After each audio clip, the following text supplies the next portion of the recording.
Chapter 627. Buzz. In a flash of light, Wang Chong vanished from the 10-armed bodhisattva's sight. Before the surrounding Mengshi, Yusang soldiers could see him, Wang Chong had already appeared at the bodhisattva's side. As the saber and sword clashed, sparks flew. Wang Chong's terrifying attack had been completely blocked by a single arm of the 10-armed bodhisattva. The 10-armed bodhisattva of the Great Snow Mountain Temple was famed for its storm-like attacks. In terms of attack speed, very few people could match it, and its 10 arms had no blind spots. No matter which direction Wang Chong attacked from, the bodhisattva was completely capable of blocking it. "I'd like to see just how much skill you have."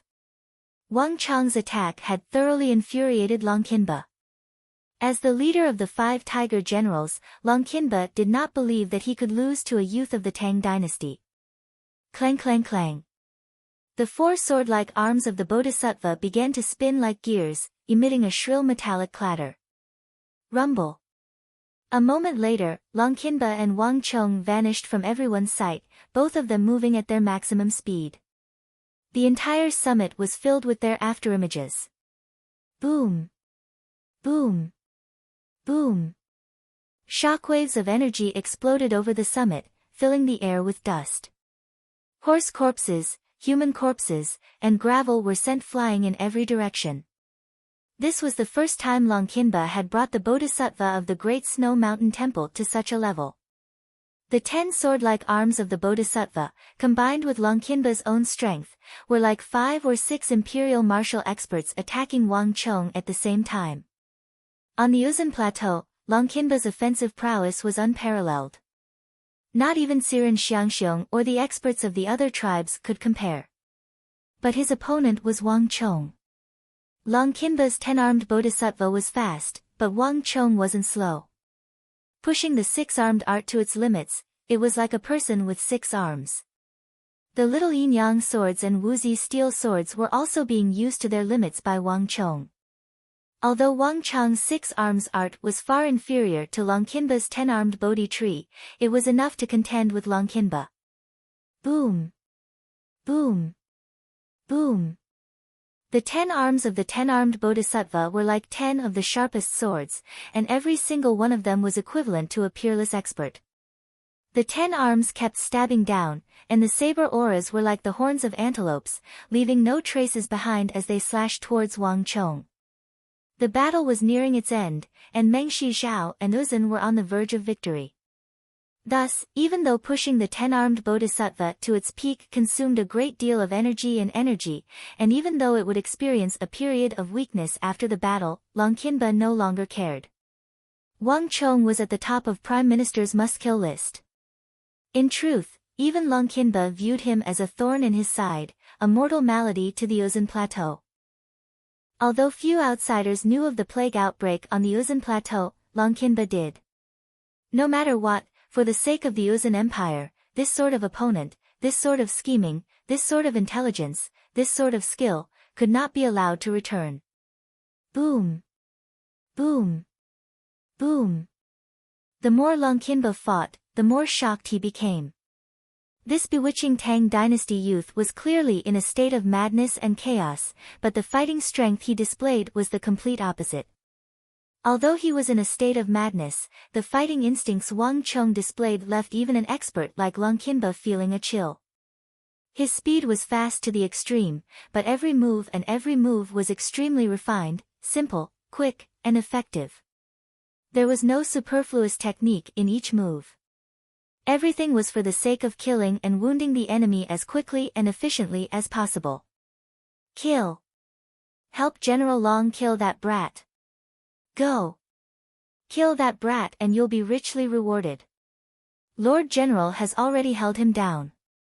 Let's go together and lend General a hand. Seeing Longkinba stop Wang Chong, the countless Uzun soldiers who had just arrived from the rear immediately sensed their chance and charged forward to assist. Buzz. A moment later, as if sensing a threat coming from another direction, Longkinba's eyes lost sight of Wang Chong in a flash of light. Before Longkinba could react, Aya! Screams filled the air as hundreds of Mengshi, Yusang soldiers were thrown into the air. Before they could even land, they were sliced into pieces, their severed limbs flying through the air. Not good. Even Longkinba, the leader of the 5 tiger generals of Uzun, paled at this sight. But it was all too late. The roars of fighting and the Mengshi, Yusang soldiers charging in from all directions were constantly provoking Wang Chong. Wang Chong seemed to have completely given up on Longkinba, turning his attention to the Mengshi, Yusang soldiers. A martial artist skilled in the little yin-yang art and wielding a wuzi steel sword that could cut hair on the slightest touch made him virtually invincible on this chaotic battlefield. Even worse was that Wang Chong's little yin-yang art could constantly absorb energy from other people, and his growth seemed to be limitless. Ah! Screams rose and fell as the entire southeast front became Wang Chong's slaughterhouse. Rumble. By the time Longkinba's 10-armed bodhisattva caught up to Wang Chong with his saber, the entire mountain was covered in Mengshi, Yusang soldiers, profound martial realm, true martial realm, all of them. It was like an Asura's bloodbath. Damn thing, I'm going to kill you. Longkinba's eyes went red as he saw the hundreds of soldiers Wang Chong had slain in the southeast gap, a towering rage erupting from his chest. Wang Chong dared to kill people in front of him, treating him like he was nothing. When had the mighty Uzun, the leader of the 5 tiger generals of the Ngari royal lineage, ever suffered such humiliation? Rumble. His dantian rumbled with a metallic clatter, and a moment later, Longkinba unleashed all the stellar energy in his body. The 10-armed bodhisattva raised its 10 arms and began to attack Wang Chong with a speed several times faster than before. But before Longkinba could get close to Wang Chong, buzz. Without any warning, an invisible energy suddenly descended from the heavens and wrapped around Longkinba's body like an invisible chain. Before Longkinba could react, his strength suddenly dropped by a level. This sudden change in cultivation caused Longkinba's bodhisattva to lose control and almost fall to the ground. Congratulations to user for killing 10 foreign generals and activating the Bane of Generals Halo. Longkinba had no idea that at this moment, an icy voice was ringing out in Wang Chong's mind. But he could clearly see that a new halo had appeared under Wang Chong's feet. This was a massive halo of thorns, formed from dark and gold.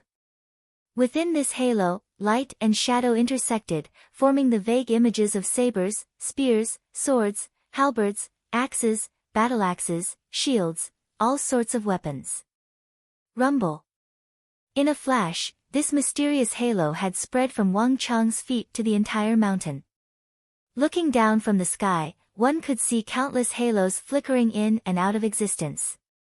But this time, it was not the halos of the ordinary soldiers, but the halos of all the generals that had dropped by a level. In a flash, all the generals on the mountain had dropped a level, including Longkinba. Just what sort of halo is this? Longkinba paled. In his long life, he had never seen a halo like this. In this world, every halo was used to strengthen oneself, but Wang Chong's halo was different. It seemed to be designed to weaken the enemy. Weakening the soldiers was one thing, but this time, even Longkinba was affected. The moment the Bane of Generals halo appeared on Wang Chong's body, the entire situation on the battlefield instantly changed. Boom! A sword glow shot toward Longkinba like a lightning bolt. In the past, Longkinba would have been completely capable of blocking it, but this time, Longkinba was half a beat too slow. Squelch. The sound of a sharp blade stabbing into flesh. Longkinba had just thought of stopping it when a sharp blade pierced through the stellar energy around his body, pierced through his armor, and plunged into his heart. Thump.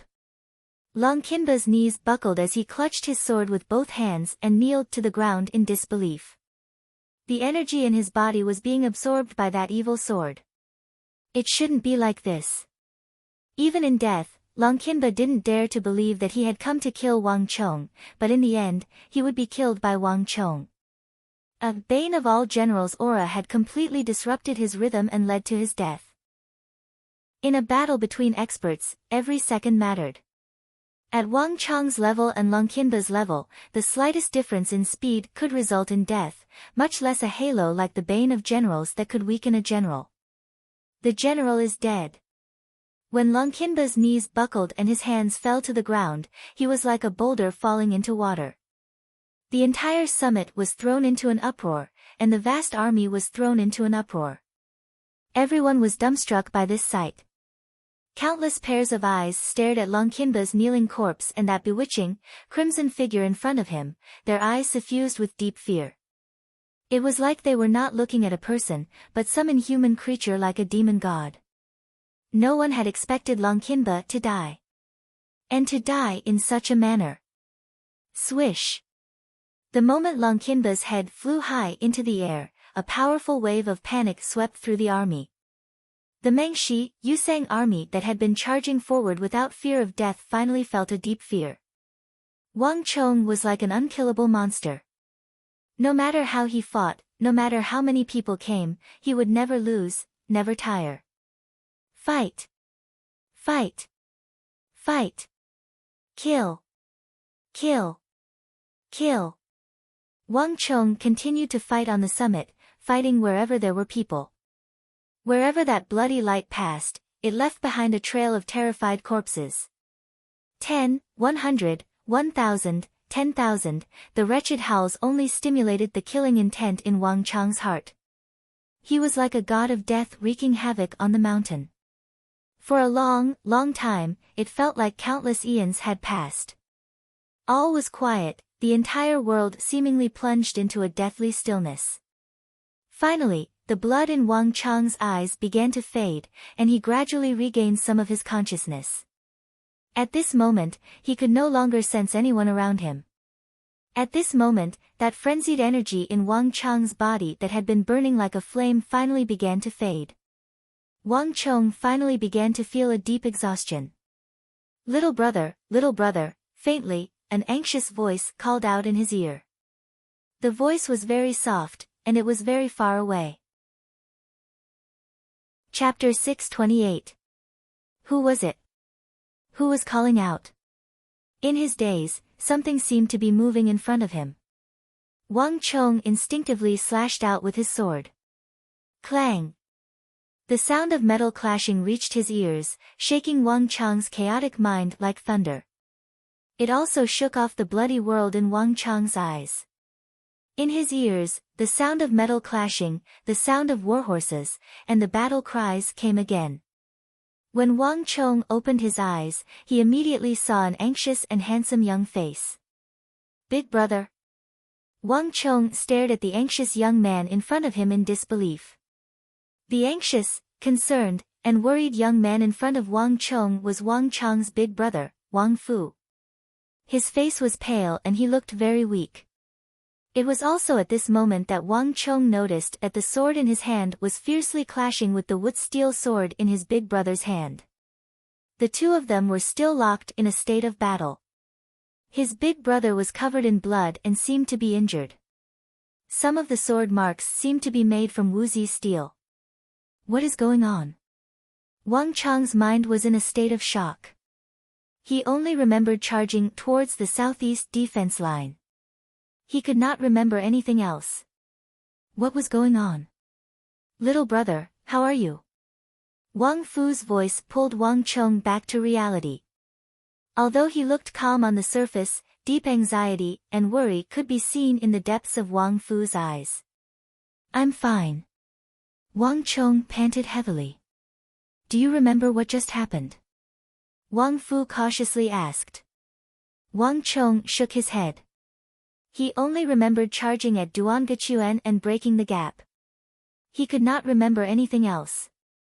He could not remember why he seemed to be fighting with his big brother. Phew! Wang Fu heaved a sigh of relief. He looked much more relaxed. Young master, it's okay, it's okay. Behind them, the eagle also heaved a long sigh of relief. Wang Chong looked at the two's cautious demeanor and vaguely thought of something. But soon, Wang Chong thought of something else. Southeast defensive line. He clearly remembered that before he handed over command to the Eagle, the entire southeast defense line had collapsed. "Little brother, wait a moment. Don't look back yet." Wang Fu sensed something, and his expression changed slightly. He wanted to stop Wang Chong, but it was already too late. Whoosh, the wind howled. Wang Chong turned around and saw a scene that he would never forget for the rest of his life. Beneath his feet was a vast expanse of corpses, thousands upon thousands, layer upon layer, covering the entire mountaintop. Horse corpses, human corpses, sabers, swords, war banners. There was no end to them. Scarlet blood flowed like a river, flowing past the deathly pale corpses like a waterfall. In a radius of 700 to 800 zhang, not a single Mengshi, Yusang soldier was standing. All the soldiers of Mengshi Zhao and Uzun were pale. They stared at Wang Chong from a distance like he was some demon god from hell, their eyes brimming with fear. Wang Chong only needed to turn around to glance at these valiant and fierce Mengshi, Yusang soldiers and make them retreat in fright. As his gaze swept over the southeastern defense line, Wang Chong saw Tumi Sang's corpse, Long Qinba's corpse, and the corpses of many other Mengshi, Yusang commanders. Was I really the one who did all this? Wang Chong muttered to himself, his mind reeling in shock at this sight. This was a scene from the underworld of Azura. Even though he didn't dare to believe it, when he saw the Mengshi, Yusang soldiers looking at him like he was some demon god, smelled the thick stench of blood, and sensed the extremely vigorous blood energy in his body despite his exhaustion, Wang Chong vaguely understood something.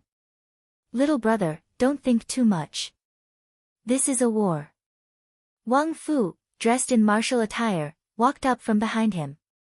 "And this war is far from over." Wang Fu was correct.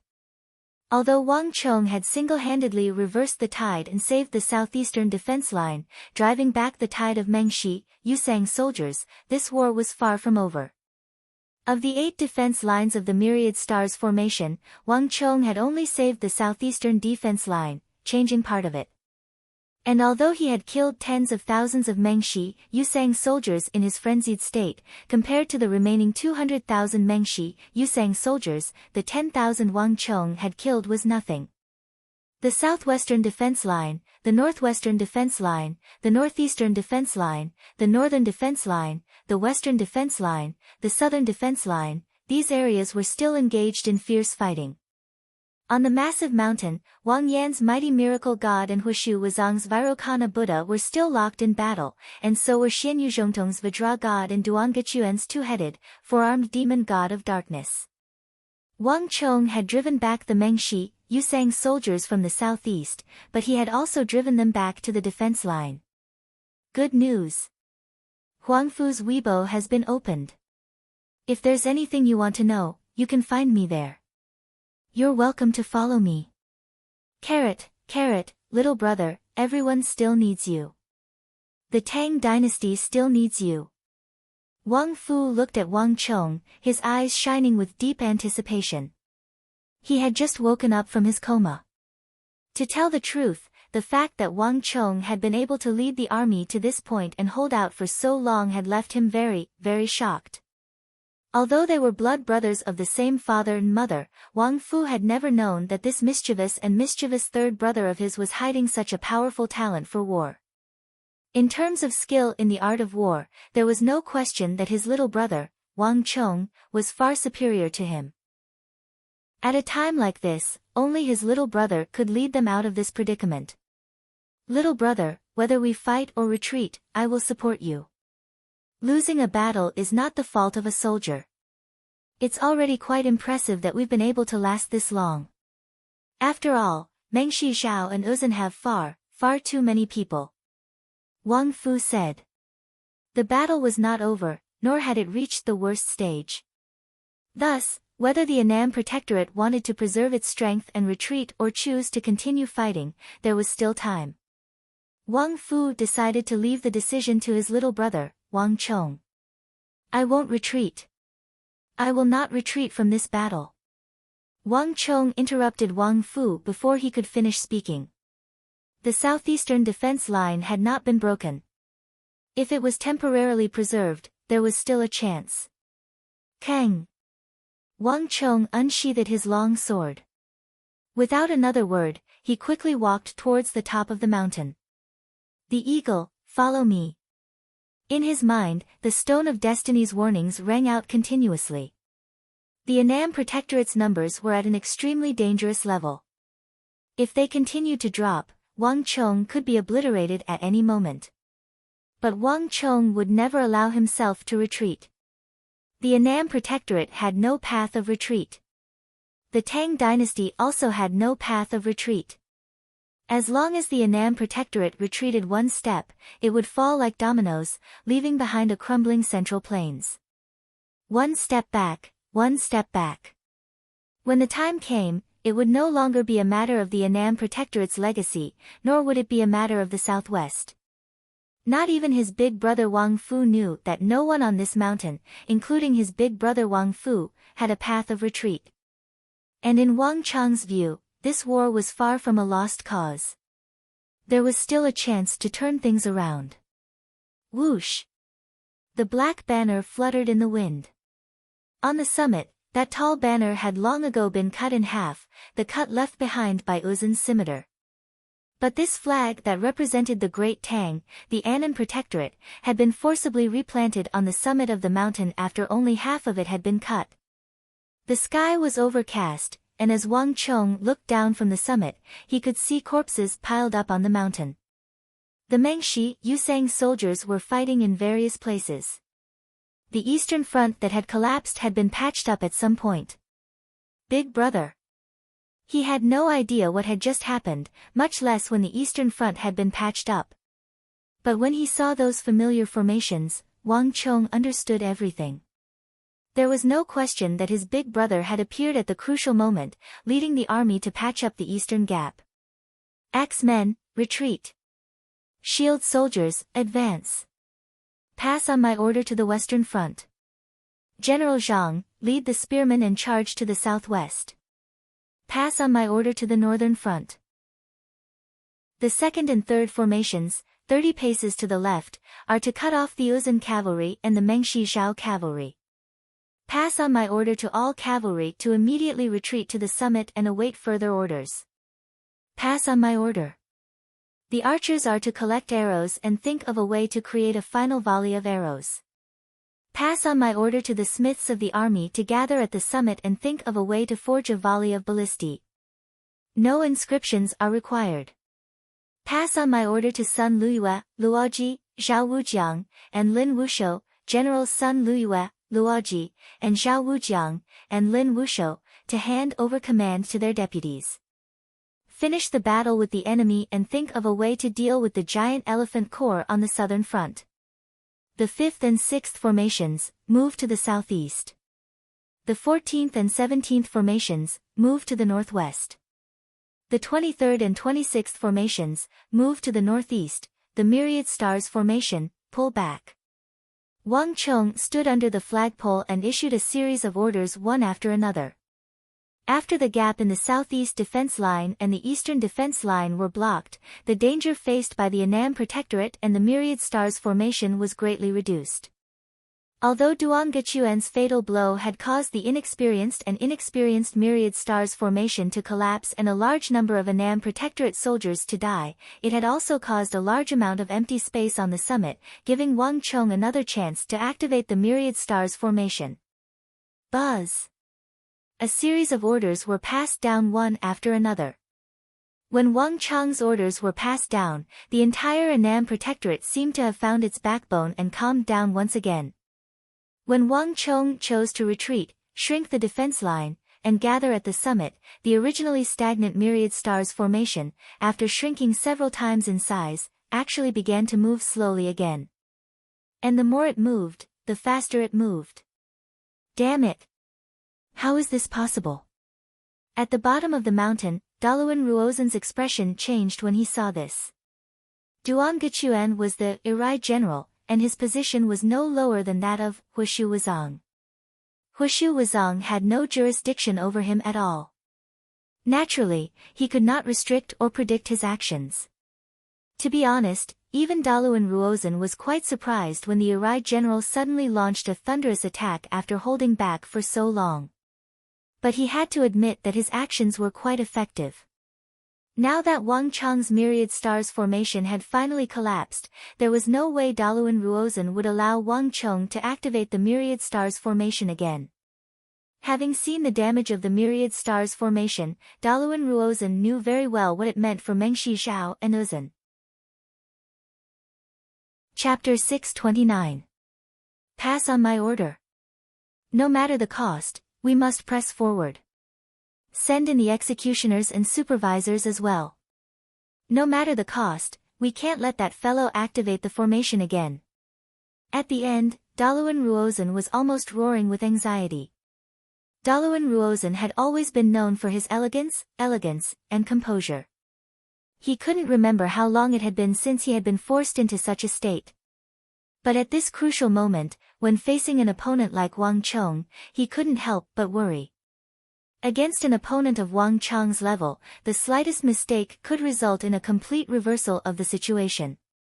And Daluan Ruozan had no desire to be such a loser. Gallop, gallop. Under Daluan Ruozan's order, the entire Mengshi, Yusang army surged toward the summit like a tide. More than 70% of the steel walls on the summit had already been torn down by the Mengshi, Yusang army. The Annam Protectorate was no longer as much of a threat to the Mengshi, Yusang army as it had been before. Archers, fire.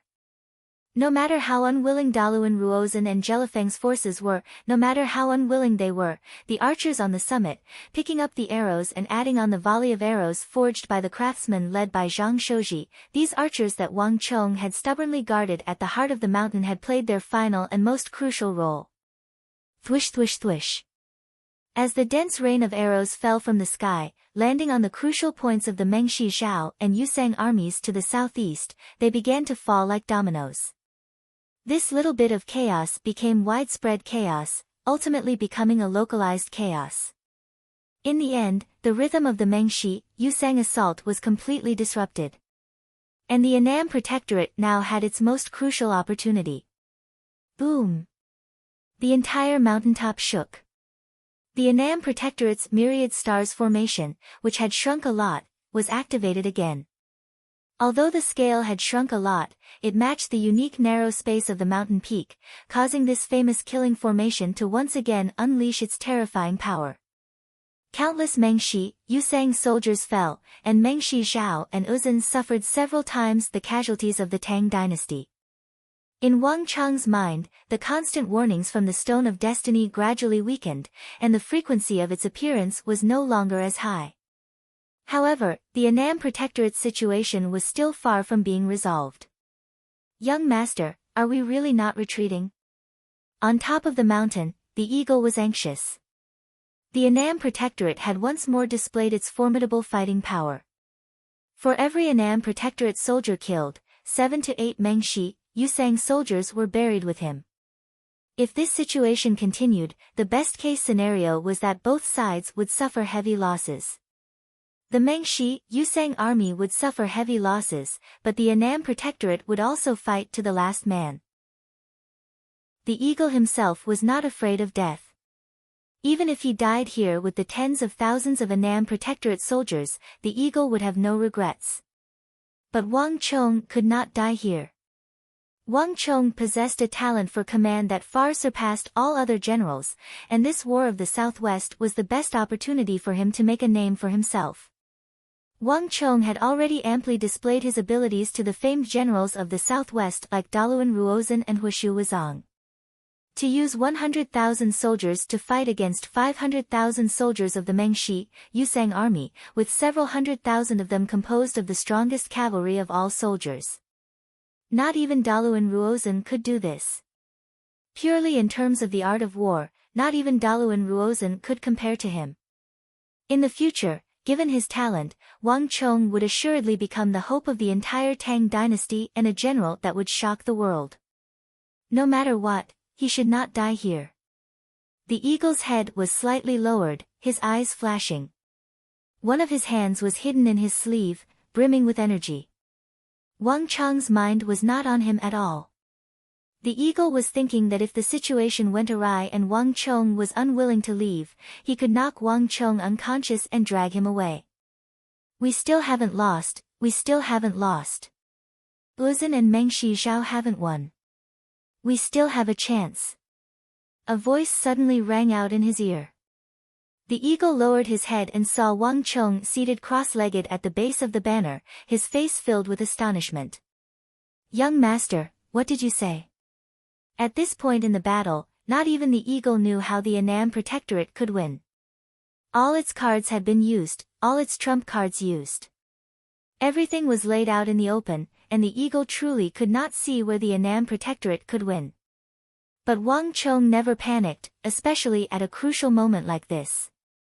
We still have hope, we definitely still have hope. As Wang Chong spoke, he slowly raised his head and looked to the south, to the other end of the world, his eyes bright. The Tang dynasty had not lost, nor had the Annam Protectorate. Only Wang Chong knew that the Southwest still had one last chance, one last hope. Everything has been arranged. Now it's all up to you. Wang Chong faced the south and said something only he could hear. Wang Chong had written down all his plans on the silk pouch, but Wang Chong had no confidence in whether that person would be able to arrive on the battlefield in time. Everyone's lives are in your hands. Now, we can only hope that you have already arrived. Wang Chong suddenly stood up and issued the most important order since he had awakened. The eagle, send the signal. Ah! The eagle's face was full of astonishment, unable to react. Have you forgotten the signal I told you 3 days ago? Wang Chong said. He turned to look at the eagle, his expression incomparably grave. In a flash, a series of thoughts flashed through his mind, and the eagle suddenly remembered something. 3 days ago, Wang Chong had given him an important signal, but he hadn't said anything else. The eagle had never thought that the signal would be used at such a crucial time. Even now, the eagle did not understand what the signal represented. Screech! In the next moment, the entire battlefield suddenly heard the high-pitched cry of an eagle. Just below the dense dark clouds overhead, a huge eagle flew down from the clouds and let out a series of rhythmic cries that no one knew what it meant. The high-pitched cry of the eagle traveled hundreds of miles and resounded throughout the sky. What is he doing? Wang Chong's sudden action attracted the attention of many people. At the foot of the mountain, Jelifeng and Daluan Ruozhen raised their heads to look at the giant eagle in the sky. In the midst of the intense battlefield, the sudden cry of the giant eagle was particularly abrupt. Although they did not know what this meant, based on their understanding of Wang Chong, the two commanders of Meng Shizhao and Uzun instinctively maintained a high level of vigilance. But after the eagle's cry, nothing happened. In the distance, all was quiet and tranquil. On the battlefield, the tragic war was still going on, and nothing had changed. What is that fellow doing? Daluan Ruozhen narrowed his eyes as he looked at the giant eagle overhead. He could not understand the sudden appearance of this giant eagle and the fact that nothing had changed. On the other side, Jelifeng's confusion was no less than his own. Although he rarely participated in decision-making, he was no less wary of the youngest son of the Wang clan than Daluan Ruozhen. No matter what plan you have, it's all useless at this time. We don't believe that you can still play any tricks at this time. Jelifeng looked up, his eyes bursting with a sharp light. The war in the southwest had already been decided. He, Jelifeng, had already proved to everyone that the Tang dynasty was not unbeatable. Although they had suffered grievous losses, as long as Meng Shizhao and Uzun's alliance remained, Meng Shizhao could deal with the Tang dynasty's subsequent attacks. More importantly, as long as the Tang dynasty's southwest was obtained, Meng Shizhao would truly be able to escape the predicament of the Arai. And now, in order to deal with a common enemy, Jelifeng would think of a way to obtain assistance from the other empires. In the end, Meng Shizhao's losses would be recouped and they would obtain even greater benefits. This was Jelifeng's position in the War of the Southwest. Jelifeng's thoughts did not last for long. A moment later, all his ambitions for the Southwest were shattered. Your Majesty, look over there. No one knew who spoke. Jellyfang subconsciously turned his head and looked in the direction of the voice. He saw a thick plume of black smoke rising from the horizon. The first plume was followed by the second, the third. In the end, the entire horizon was engulfed in flames and thick smoke. In the distance, one could even hear shouts and the sounds of fighting. In a flash, Jellyfang seemed to suffer a heavy blow, his face draining of blood and turning as white as a sheet of paper. For the first time, this emperor of the Southwest who rarely revealed his emotions revealed panic and unease in his eyes. The granary. Jellyfang's entire body trembled, only one thought remaining in his mind. That direction was where Meng Shizhao stored his grain. In order to prevent the Tang dynasty from raiding the granaries at night and burning them down, Jellyfang had built the granaries in the rear of the army and had soldiers stationed to guard them. Uzun and Meng Shizhao's daily consumption was enormous, especially in the later stages. Jellyfang was also responsible for all of Uzun's provisions, so Jellyfang had dispatched many peasants and laborers to build massive granaries. Jellyfang had never imagined that the granaries of more than 200,000 soldiers would be attacked at a time like this. Judging from the roaring flames and thick smoke, this conflagration was definitely not small. All the granaries were likely to be in danger. How could this be? Where did the soldiers guarding the granaries go? Jellyfang's eyes were bloodshot. He clenched his teeth and looked in disbelief into the distance. He clearly remembered that there were still 5,000 soldiers there, so why hadn't he received any news? But this was no longer important. All the soldiers had been thrown into the battlefield on the mountain, and the battle was at its most intense, but Jellyfang had no soldiers to send back to reinforce them. Wang Chong. Chapter 630. The army in Meng Shizhao's rear is on fire. On the summit, the eagle stared in disbelief at the blazing flames in the distance. To him, this was a miracle. The eagle had never imagined that the signal Wang Chong had discussed with him 3 days ago was for this. Ha ha ha, Li Sai, I knew that you wouldn't disappoint me.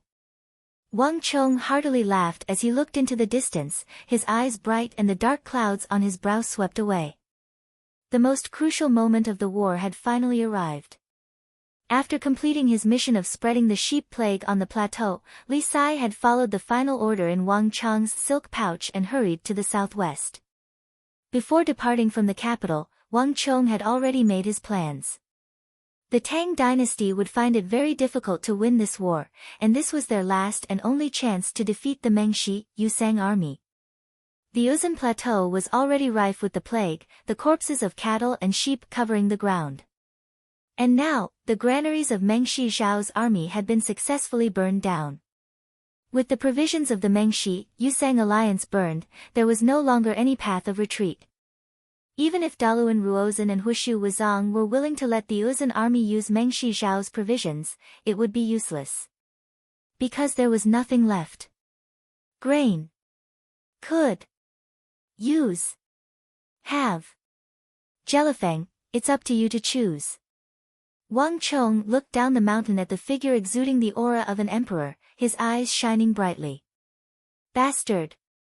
Jellyfang's face contorted. This hegemon of the Arai of the southwest was even more furious than Wang Chong had imagined. Those granaries in the rear not only contained the provisions for hundreds of thousands of soldiers, but also the long-cherished wish and dream of Jellyfang's. Without provisions, whether they won or lost, Jellyfang would have to retreat after this battle. On the other hand, Uzun's men might have retreated even faster than Meng Shizhao's men. Without Uzun's support, Meng Shizhao would definitely not be able to resist the next wave of attacks from the Tang dynasty. In the southwest of the Tang dynasty, all the common people were affected by the war. They either hid deep in the mountains or fled with their families, or buried their food. Even if Jellyfang wanted to gather food, it would take a long time. More importantly, if they dispersed their forces, Meng Shizhao would not be able to withstand a single blow from the Tang dynasty in the future. The dream that Jellyfang had prepared for decades was almost destroyed in a day. If you destroy my dream, I will first destroy the Annam Protectorate, then kill you. All of you will die today. Jellyfang's whole body trembled, and she was completely enraged. Meng Shizhao had never been angry when so many of his soldiers were killed or injured. But when thick smoke rose from afar and the granary was burned, Jellyfang was completely enraged. Kacha! A force passed from Jellyfang's body to his legs and the carriage under his feet. With a crisp sound, the magnificent gold-plated bronze carriage was instantly torn apart. Jellyfang's body fell from the carriage to the ground. At that moment, the earth trembled. Buzz! Jellyfang's face was twisted, and his expression was ferocious. A thick murderous aura condensed and exploded from his body. The air around Jellyfang's body was all twisted. Stepping forward, Jellyfang strode up the mountain. The earth trembled under his feet. With every step Jellyfang took, the earth trembled violently, as if it could not bear his weight. The king of Irai no longer had the aura of an emperor. All that was left was the murderous intent in her heart. All of you, die. Jellyfang stomped his feet, and with a bang, he suddenly soared into the sky. When he landed, he was already dozens of feet away. Buzz! When Jellyfang walked up the mountain, a golden flame rose from his body. This golden flame grew with the wind, and it expanded continuously. By the time Jellyfang reached the midpoint of the mountain, the golden flames had already transformed into a giant Buddha that was over 100 feet tall. Half of the Buddha's body was bright and pure gold, like fire and flame, while the other half was as black as ink, like iron and steel. 6 golden and black arms spread out like fans as he strode up the mountain. Rumble! Wherever the gigantic Buddha passed, the earth rumbled, and rocks split apart with a loud rumble. Those who block me will die. Wang Chong, you destroyed my granary. I will make you pay with your life. Jellyfang's thunderous roar reverberated over the battlefield. There were 3 great generals on the battlefield of the southwest. Huishu Wuzong and Duangechuan each counted as 1, while Jellyfang was the hidden 3rd. From the very start, Jellyfang, as the sovereign of Irai, had never taken action. This was the first time he had done so. The appearance of great generals Huishu Huizong and Duangechuan had already placed an enormous pressure on the Annan Protectorate army, and now that 3 top-class great generals had appeared in the Mengshi, Yusang army, it was like a storm had arrived, and everyone felt a suffocating pressure. Young master, it's not good. Run! As he watched Jellyfang's Mengshi Zhao's Biji Buddha walk down the mountain, the eagle paled. Even from this distance, he could sense the vast and destructive energy within Jellyfang's body, as well as a frenzied killing intent. Wang Chong had completely destroyed Mengshi Zhao's granary, but he had also provoked the frenzied killing intent of the sovereign of Irai. Wang Chong was just a 17-year-old youth, but he had actually attracted the attention and killing intent of the sovereign of Irai, Jellyfang, to the point of personally coming to kill him. This was something that would be very difficult to believe. But this was definitely not good news. The eagle, get out of the way. Wang Chong pushed aside the eagle, his eyes glimmering with a special light. I can leave at any other time, but not now. Wang Chong's eyes glimmered with an indescribable meaning, but even the eagle, who had followed him for so long, did not understand what it meant. Jellyfang, Daluan Ruozan, ha ha ha. You've already lost. It's already come to this, do you still not understand? You've completely lost this war. Mengshi Zhao and Uzan will both pay the price. Wang Chong laughed loudly. This was a desperate measure. Uzan and Mengshi Zhao had no way out now. Even if they won, it would be a Pyrrhic victory. Although Wang Chong did not think so. At the base of the mountain, Daluan Ruozan instantly paled at Wang Chong's words. Having been forced into this state by Wang Chong, he had nothing to say. But on the other end, the rage in Jellyfang's heart seemed to have been ignited, growing fiercer and fiercer. Foul brat, I'll take your life. Jellyfang leapt into the air, speeding up the mountain. At the edge of the summit, he could already see Wang Chong's figure. Wang Chong was standing on 2 feet, motionless and fearless. Come, Jellyfang. I'll let you kill me. The winds howled as Wang Chong gazed down the mountain at Jellyfang, his robes flapping in the wind and his eyes bright. This attitude only served to further agitate Jellyfang. With the War of the Southwest having developed to this point, if there was one person that Jellyfang had to kill, it was Wang Chong. Jellyfang's desire to kill Wang Chong was now even greater than Daluan Ruozen's. If you want to die, we will fulfill your wish.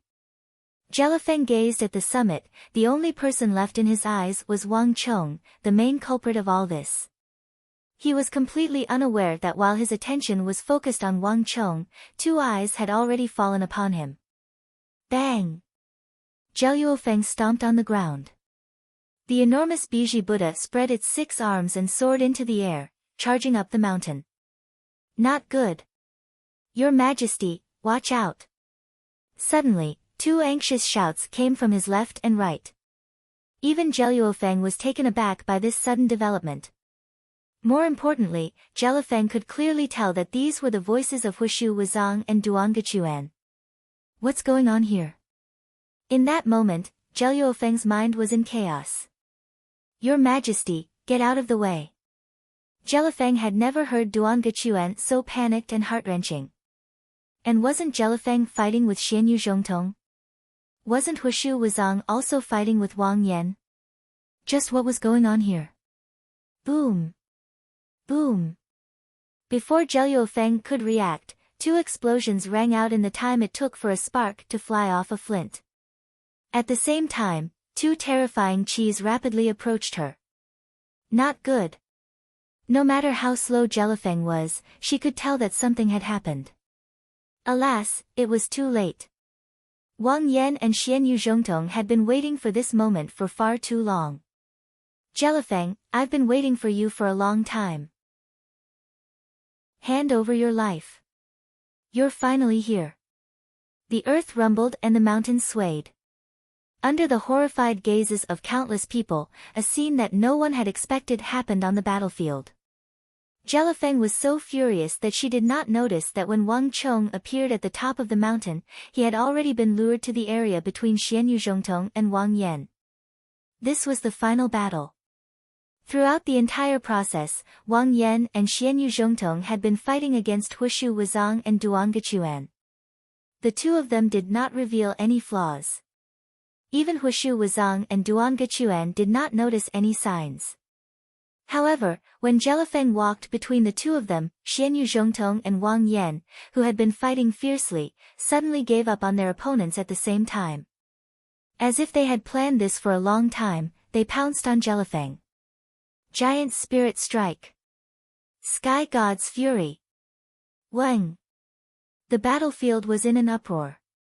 Under the horrified gazes of countless people, the enormous Sky Spirit God and Sky Vajra God used all the strength in their bodies to launch a pincer attack from the left and right, simultaneously striking the defenseless Jellyfang.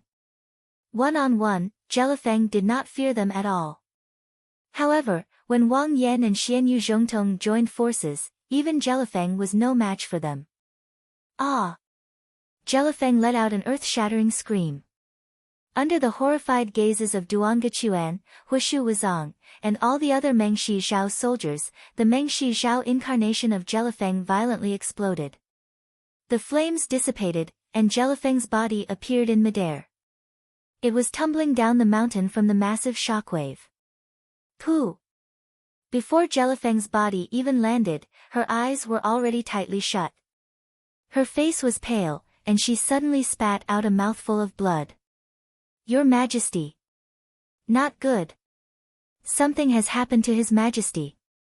Hurry and save His Majesty. Up and down the mountain, all the Mengshi Zhao soldiers who saw this scene were filled with panic.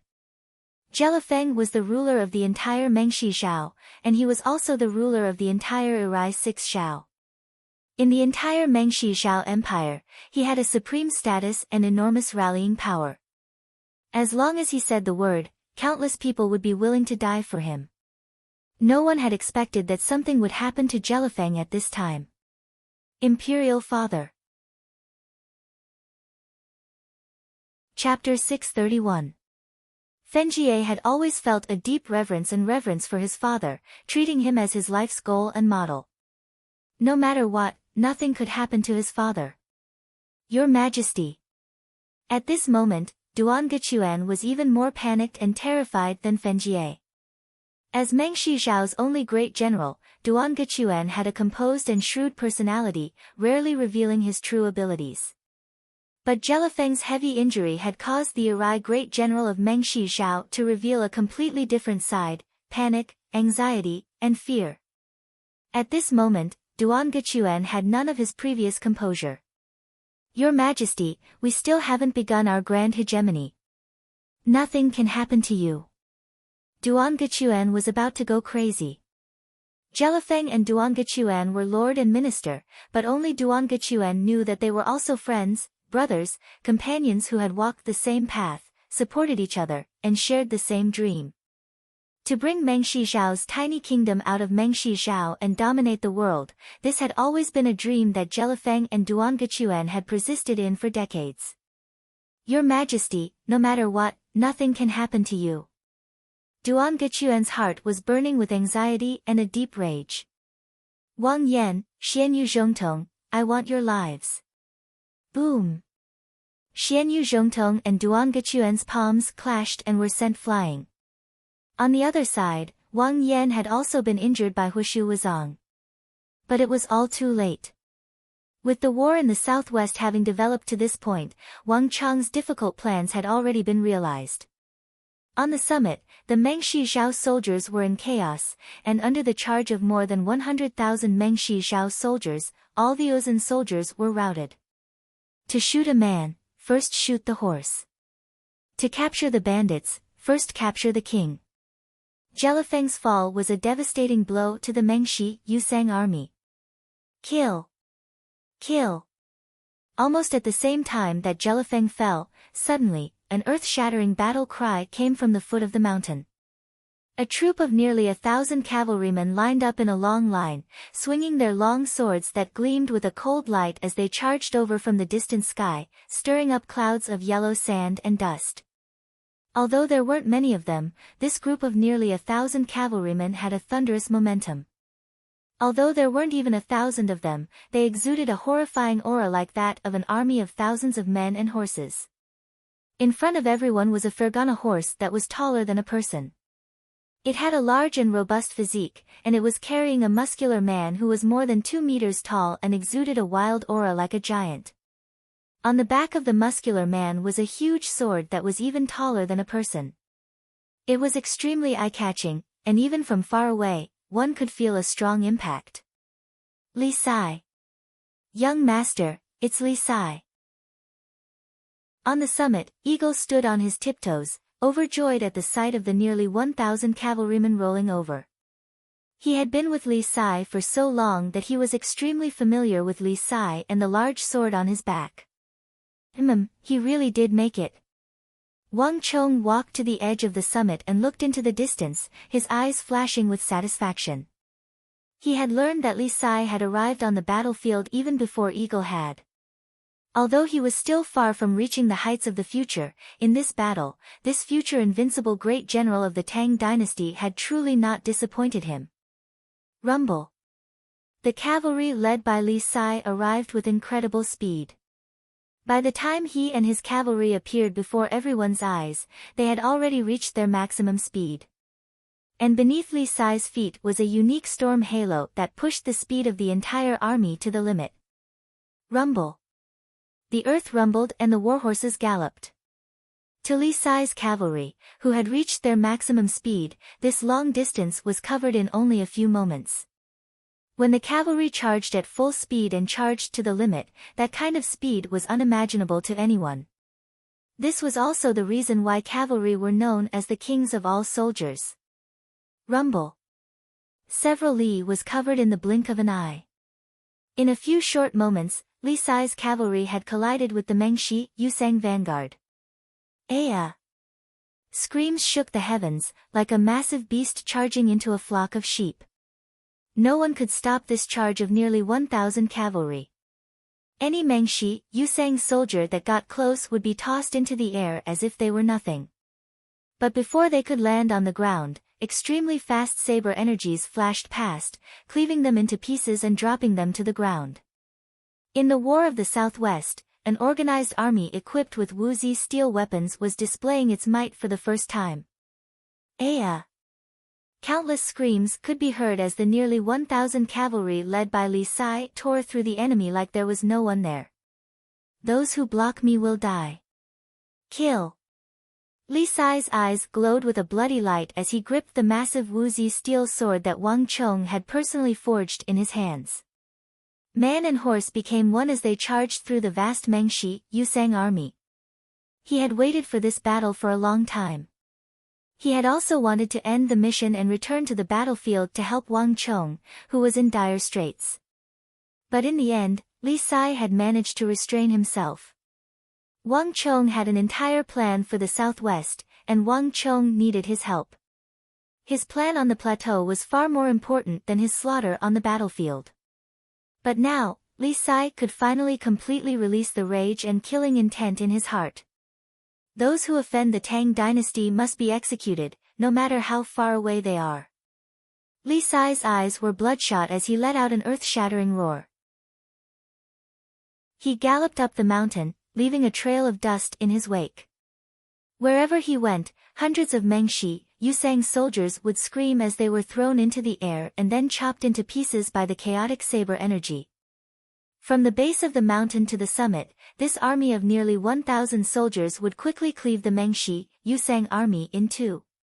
While Li Sai was leading the Wuzi steel army up the mountain, Wang Chong's side was also moving. Pass on my order. Cavalry, get ready. Wang Chong raised an arm, his bright eyes looking down the mountain. The collapse of Jelifeng had triggered a domino effect, throwing the Mengshi Yusang army into chaos. Not even Duan Gechuan was in the mood to continue fighting, much less the others. But to Wang Chong, this was still far from enough. Get ready. Move out. Following Wang Chong's order, the Mengshi Yusang army had already cleared half of the river of caltrops that Wang Chong had left behind. With a massive boom, several dozen craftsmen and synchronized soldiers suddenly appeared on the summit. At this moment, no one poured caltrops here to replenish the river of caltrops. Instead, huge steel plates slid down the river of caltrops. 1 plate, 2 plates, 3 plates. One by one, the craftsmen and soldiers stepped on the steel plates, quickly connecting the steel plates one by one with an extremely skilled speed. The entire process was quiet, light, and quick, with no unnecessary movements. In just a few moments, a path of steel plates had appeared over the river of caltrops. Neigh! The warhorse neighed as Wang Chong mounted the white-hoofed shadow and rode down the mountain on the river of caltrops. All cavalry, follow me. Charge with all your might. Wang Chong raised his sword, his thunderous voice echoing through the sky. Rumble. In a flash, all the cavalry surged down. Clang clang clang. Bolstered by the halo of Dusk Stallion and borrowing the steep terrain of the mountain, the entire army rapidly rose to an astonishing speed, even surpassing Li Sai. Kai-il! Kai-il! Like a silver bottle exploding, the several thousand Tang dynasty cavalry led by Wang Chong stabbed into the chaotic Mengshi Yusang army like a sword, splitting the battlefield in two. Kai-il! Kai-il! On the summit, the eagle had already received the order to launch the general assault. Boom! A roar like that of a tsunami came from the summit. In an instant, thousands of Annam Protectorate soldiers roared as they charged down the mountain like a flood. The myriad stars formation that had left the Mengshi Yusang army trembling in fear had finally collapsed, but not in the way that everyone had imagined. As the tens of thousands of soldiers of the Annan Protectorate army maintained their formation and charged down the mountain with a callous and decisive momentum, the Mengshi Yusang army immediately began to crumble and fall apart, one army after another. Ah! My hand! Run! The Tang people are coming. His Majesty's fate is unknown. We've already failed. Defeated, the army has been defeated. Everyone, run for your lives. The Mengshi Yusang army was thrown into disarray. Howls, tramples, shouts, the neighing of horses, the clanging of weapons, it was a miserable scene. Many soldiers were even trampled, squeezed, and killed in the process of escaping. The more than 200,000 casualties of the Mengshi Yusang army reached an astonishing rate. There was not a single unit on the summit that could resist. Even if someone tried to resist, they would be drowned in the flood or even trampled to death. The general trend of the army's defeat was set in stone, and no one could change it. At the base of the mountain, Daluan Ruozan stared at the crumbling flood, his hands and feet cold and his mind in disarray. It can't be, it can't be. Daluan Ruozan clenched his fists, his body trembling, and even his eyes turning red. He found it impossible to believe that the 500,000 soldiers of the Mengshi Yusang army would lose to the 180,000 soldiers of the Annam Protectorate and its meager reinforcements. Just a moment ago, the Annam Protectorate army had been on the verge of complete defeat. Mengshi Zhao and Uzan had been on the verge of victory, but a moment later, the entire Mengshi Yusang army collapsed like a landslide.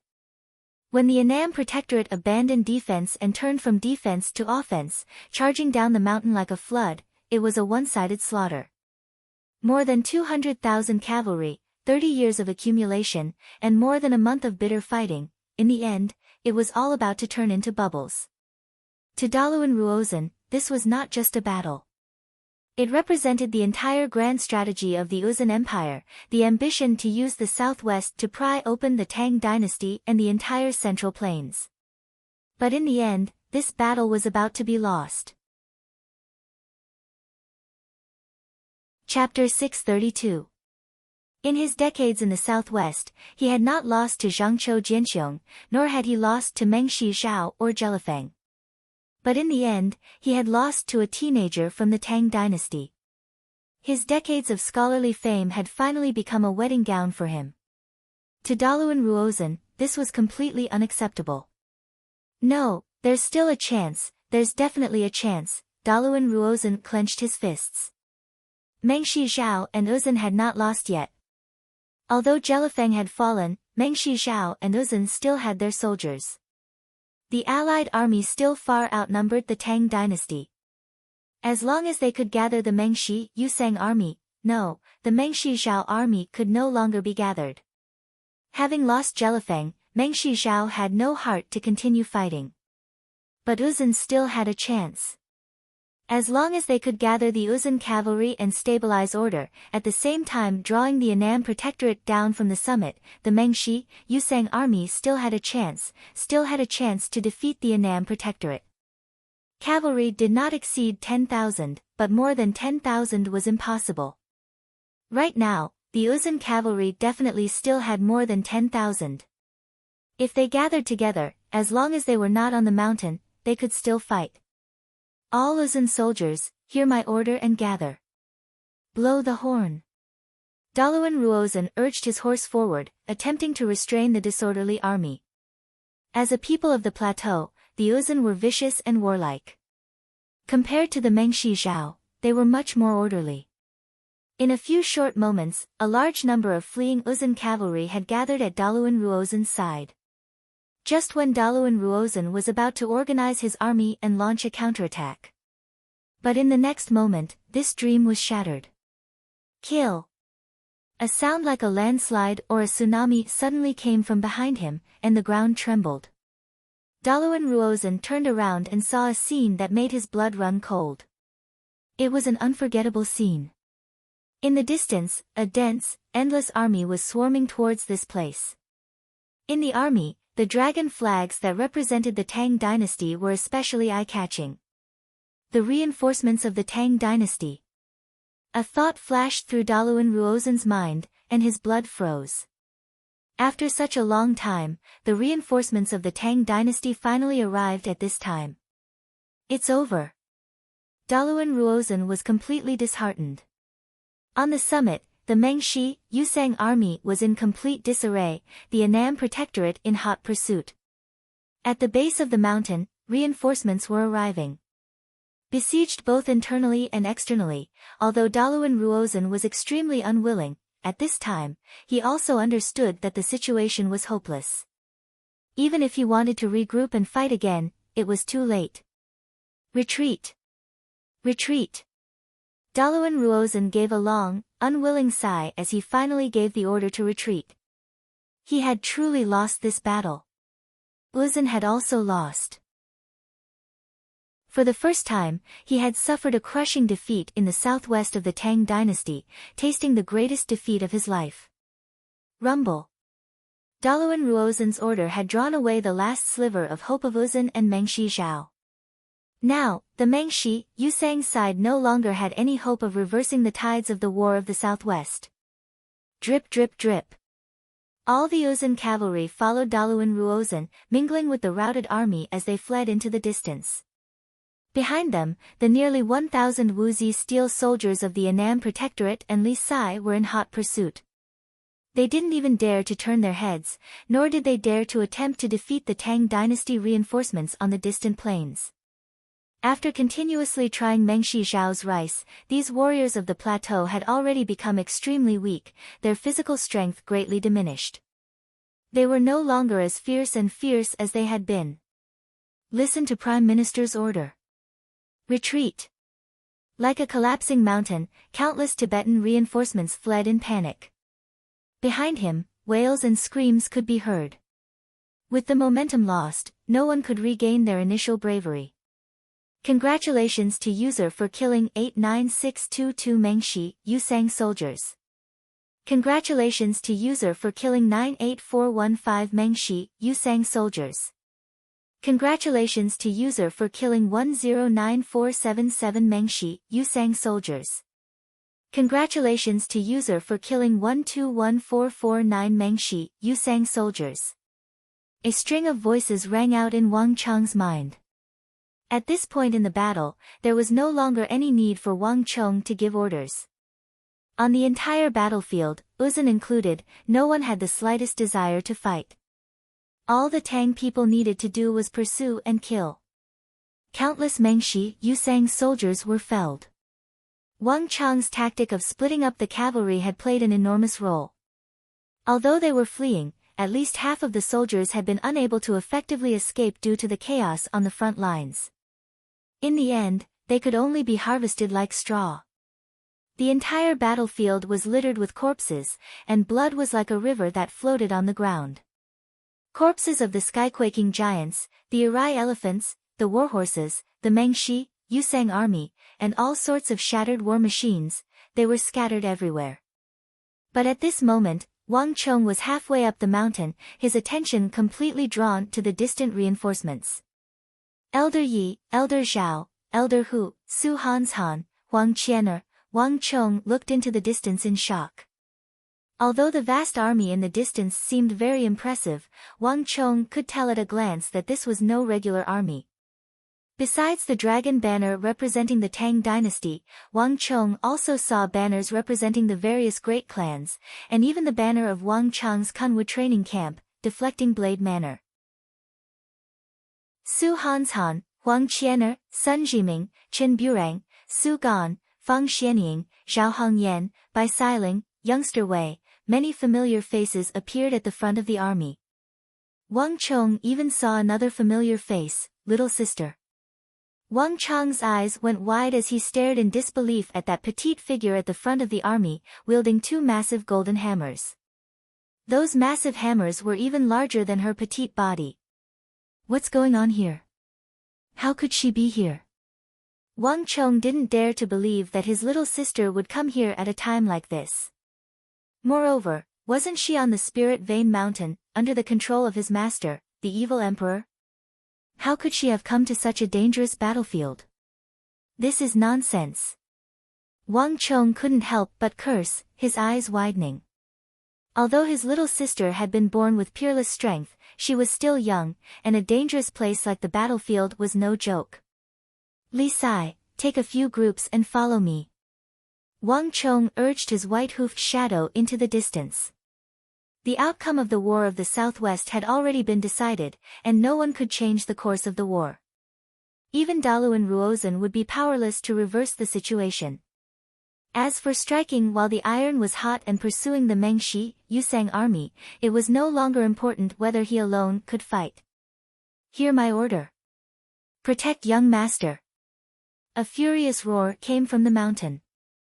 Li Sai had long ago joined up with Wang Chong, and upon hearing the roar, he turned his horse around and led a group of soldiers equipped with Wuzi steel weapons to follow Wang Chong. Putting aside Wang Chong, on the other side of the capital, the soldiers of the great clans, led by Elder Yi, Elder Zhao, and the others, were charging toward the battlefield. I really can't believe that young Master Chong managed to defeat Daluan Ruozan and Jelifeng. The southwest was won. They really won. Charge! Don't let this chance slip by. Work with young master to pursue Mengshi Zhao and Uzan. No matter what, we can't give them another chance to invade the Tang dynasty. Kill! Hurry and help young Master Chong.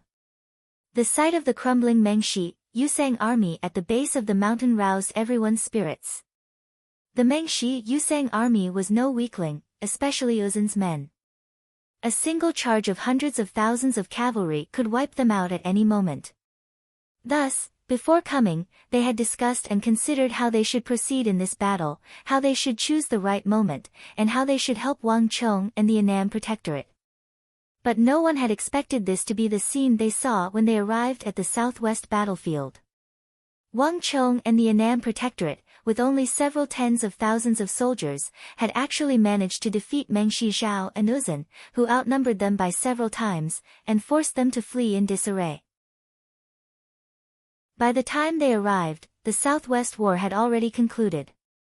Faced with the powerful suppression of the Mengshi, Yusang army and the leadership of renowned generals like Daluan Ruozan, Huishu Wuzong, Duan Gechuan, and Jelifeng, the Tang dynasty had won the final victory.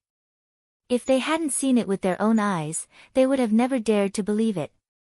Young Master Chong truly is a descendant of Duke Jiu. Everyone, hurry and help young Master Chong. Elder Yi was so excited that his beard was trembling. It was no secret that Wang Chong and the Annam Protectorate had been besieged by the Mengshi, Yusang army. But Elder Yi had never imagined that when he arrived on the battlefield, he would see the Mengshi, Yusang army crumbling. All their previous discussions had been meaningless. All they needed to do now was help in the pursuit. Rumble. The Mengshi Yusang army, which had already been routed, was now in even greater disarray. Elder Yi, Elder Zhao, why have you come? At the edge of the battlefield, Wang Chong's eyes gleamed as he led Li Sai and several hundred Wuzi steel cavalry to meet up with Elder Yi and Elder Zhao. Elder Yi, Elder Zhao, and the others were his grandfather's old subordinates. Wang Chong had never expected to see them here at this time. Ha! It's all Duke Zhou's orders. The War of the Southwest concerns the nearly 1 million civilians of the Southwest. How could Duke Zhou not care? Young Master Chong has grown up. If Duke Zhou knew what happened here, he would definitely be extremely gratified. In the army, Elder Yi and Elder Zhao met up with Wang Chong. The more they looked at Wang Chong, the more they liked him, Other than Duke Jiu, it had been a very long time since such a talent had appeared in the Wang clan. Duke Jiu's eldest son, Wang Zhen, had not reached this level, and his second son, Wang Yan, and even his eldest grandson, Wang Li, Wang Fu, and Wang Bei, were still quite a distance away. But now, in this completely unexpected situation, everyone suddenly realized that the stubborn and most impossible Wang Chong had become the ideal person to fulfill everyone's expectations. To be more precise, his performance had already far surpassed everyone's expectations. Not even Duke Jiu of the past had such an astonishing performance at such an age. Right, Elder Yi, Elder Zhao, where's little sister? Wang Chong suddenly asked. His little sister was still too young, and this sort of bitter battlefield was not suitable for her. He had to bring her out. Moreover, if something happened, Wang Chong didn't know how to explain it to his mother in the capital. Isn't young Lady Yaoer here? Elder Yi was about to say that Wang Xiaoyao was here, but when he turned his head, he froze. Where was the slightest trace of him? In a flash, Wang Cheng's face was as gloomy as water. From the looks on the faces of the two elders, Wang Cheng knew that his little sister had definitely seen him in the army and was intentionally avoiding him. The plains were different from the mountains, and one's field of vision was not as wide. Even Wang Cheng would find it difficult to find a single person in the vast army. Especially when his little sister was hiding from him. What nonsense! Wang Cheng was furious. Chapter 633. The Uzun had been defeated, utterly defeated. Meng Shizhao had also been defeated. There was no longer any suspense in the Southwestern War. As the Tang dynasty pursued the Mengshi, Yusang army from 180,000 to 90,000, the Meng Shizhao army finally understood and began to scatter, fleeing in every direction. The battle was not completely over, but there was no longer any suspense. Daluan Ruozan and Huishu Wuzong had already led the Uzun army in fleeing to the plateau. Duan Gechuan was also carrying the heavily injured and unconscious Jelifeng in the direction of Irai. This Irai great general of the Meng Shizhao Empire had completely forgotten about the battlefield behind him. In his eyes was only the safety of Jelifeng. Duan Gechuan did not dare to linger, lest he give the Tang dynasty any chance and create an irreversible result. And without these Mengshi, Yusang great generals, all that was left were weeds, the defeated soldiers scattered everywhere. They had already been scared out of their wits, all of them fleeing aimlessly in every direction. An hour later, the battle was over. Wang Cheng, Li Sai, Elder Yi, Elder Hu, the Eagle, Wang Yan, Xianyu Zhongtong, and the other commanders and generals of the Tang dynasty's southwest once more gathered on the mountain. Sob, sob, sob. Before Wang Cheng had even reached the mountain, he could already hear sobbing in the distance, the voice young and familiar. A little girl. Who told you to come? How old are you? Imitating others to fight on the battlefield? What a disgrace. Who gave you those metal hammers? You're not allowed to use them in the future. From a distance, Wang Cheng could hear his father Wang Yan's stern reprimand. Raising his head, he saw a little girl of 12 or 13, dressed in armor, her hair in pigtails. She was currently wiping away her tears as she quietly wept in front of her father and big brother Wang Fu. Little sister, listen to big brother. This is not a place you should come to. At the side, Wang Fu was also persuading him with a sincere expression. Only the youngest sister of the Wang clan, Wang Xiaoyao, who was born with unparalleled strength, could make Wang Yan and Wang Fu scold her at the same time with such a serious expression. Daddy, big brother, I also want to help, and I'm also very strong, even master praised me. Wang Xiaoyao pouted, feeling extremely wronged. You still dare to talk back to me? Wang Yan's face was ashen and he was furious. Seeing that her father was truly enraged, Wang Xiaoyao finally shut her mouth, not daring to say anything else. You're still running. I'll let you suffer a little. Wang Cheng rode the white-hoofed shadow slowly up the mountain. He couldn't help but laugh inwardly at his sister's deflated appearance. This damned girl ran away as soon as she saw him. Even if her father and big brother weren't here, Wang Cheng would still teach her a lesson. Now, it was even better. She was so willful, so she had to suffer a little. Young miss. Although Wang Cheng had managed to restrain himself, the eagle couldn't help but subconsciously call out when he saw Wang Xiaoyao being scolded. It was this sound that made Wang Xiaoyao tremble all over and immediately turn around. Third brother, daddy, and big brother are both scolding me. Quickly come and help me. Wang Xiaoyao's eyes were filled with tears. When she saw Wang Cheng, it was as if she had found her pillar of support. She rushed over and hugged his white-hoofed shadow, crying non-stop. It's useless even if you find your third brother. No one is allowed to speak up for her today. Wang Yan was unable to restrain his anger. He had been greatly angered by Wang Xiaoyao. The Wang clan was a clan of ministers and generals. Wang Xiaoyao was only 12 or 13 years old, yet she was charging into the battlefield like a boy. If word of this got out, it would be unseemly. Wang Yan had always valued the clan's traditions, so how could he tolerate such a thing? It was master who told me to come. He said I could help you. Wang Xiaoyao raised her head and looked innocently and aggrievedly at her third brother. You're still quibbling. Wang Yan was furious. However, at the side, Wang Chang's heart stirred and he revealed a thoughtful expression. The master that his sister Wang Xiaoyao spoke of was unknown to others, but Wang Chong knew that it was his master, the evil emperor. You said that master told you to come?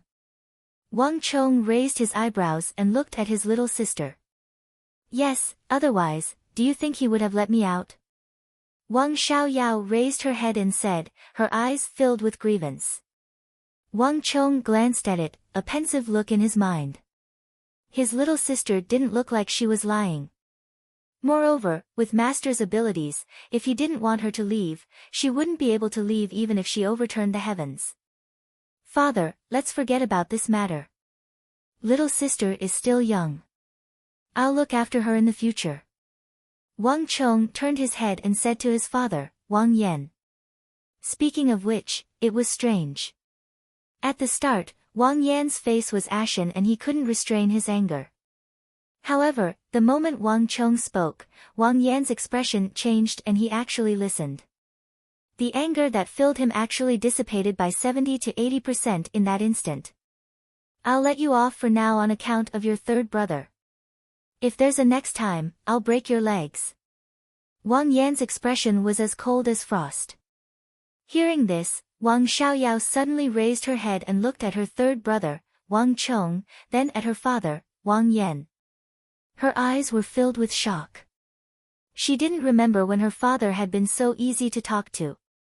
Moreover, why did third brother's words become so effective? Little sister, don't do it again. Go quickly. Wang Fu also waved his hand and said, his expression looking much better. Wang Xiaoyao was even more shocked. However, there was no time to think too much at this time. She had been reprimanded here for a long time. Now that she heard that she could leave, she immediately felt as if she had been pardoned. She let out a low cry and ran away. Father, how are your injuries? Once his little sister was gone, Wang Chong dismounted from his horse and quickly walked up to his father, Wang Yan.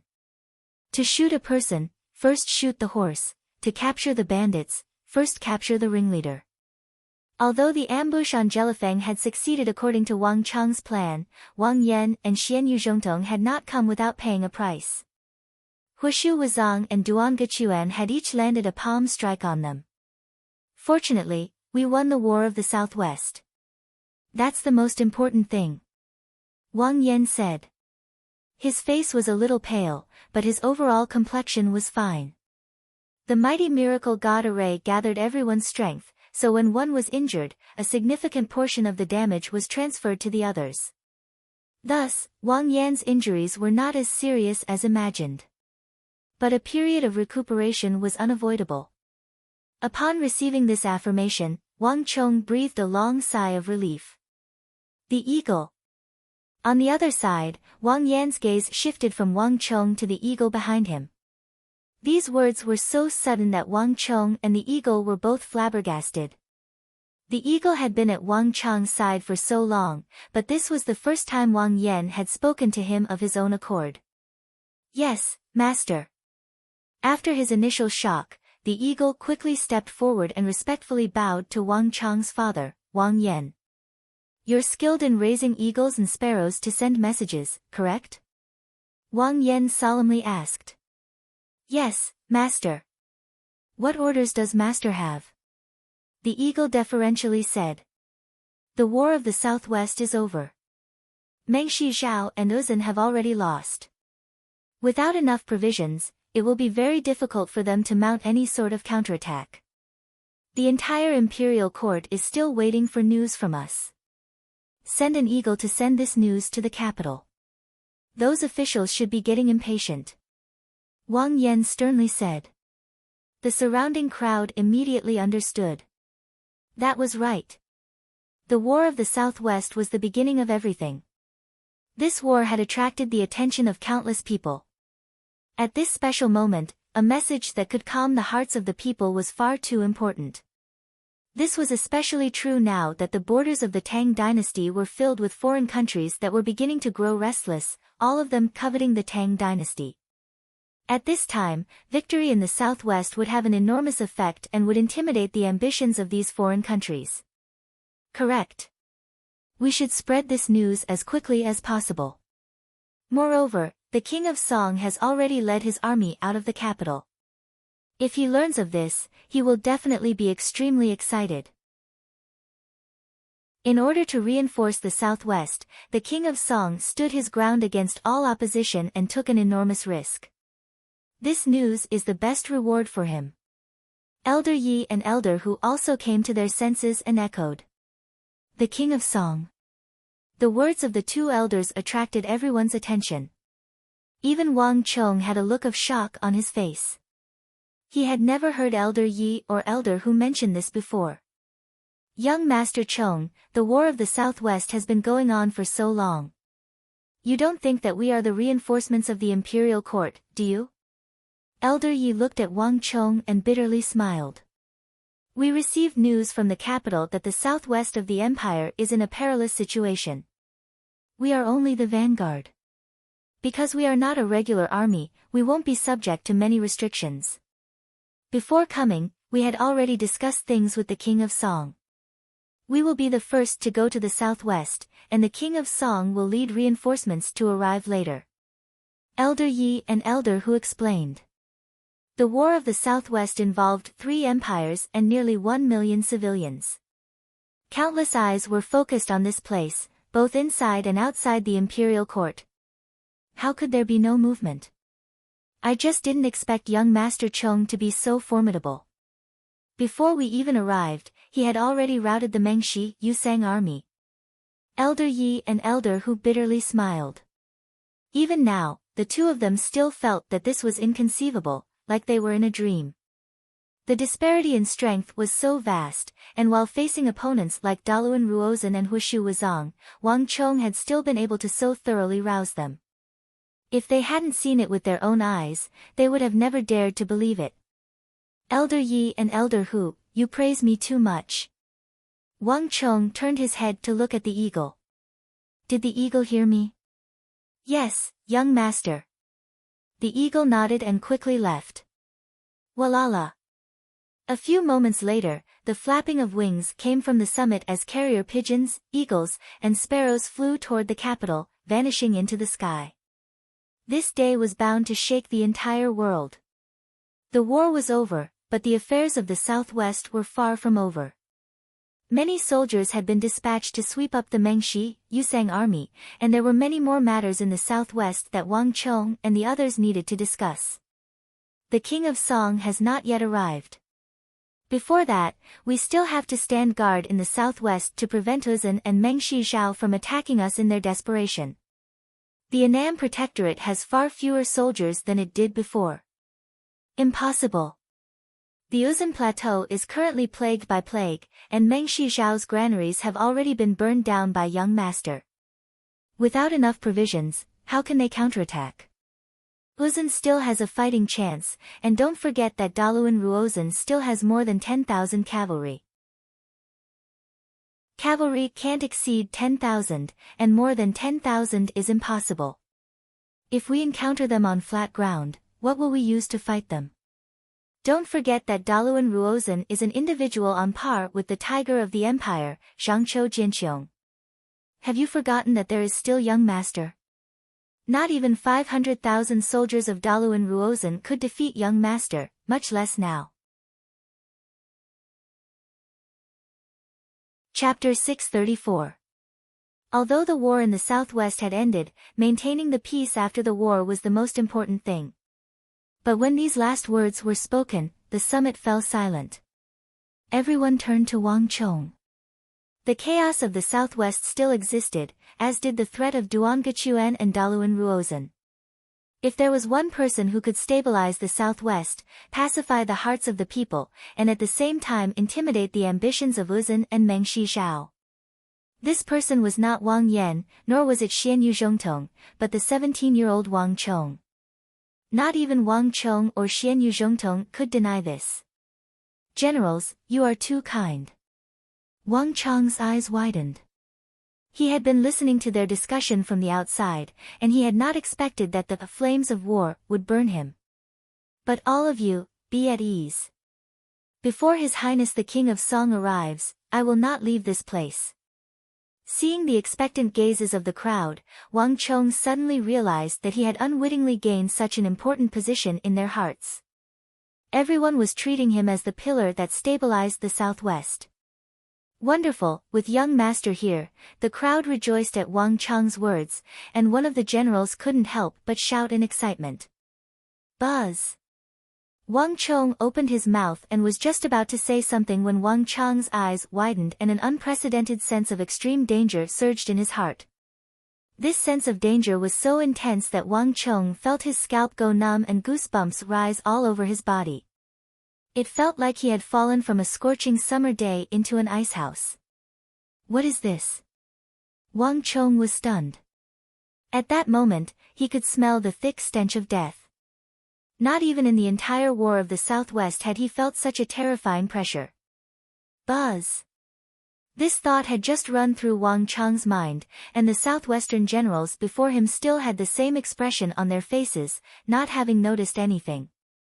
But a moment later, Wang Chong felt a dark shadow envelop him, the aura of death multiplying. Not good. Wang Chong's expression changed drastically. In the blink of an eye, he leaped to the side. In the next instant, a strange, pitch-black arrow that Wang Chong had never seen before brushed past Wang Chong's ear by a hair's breadth.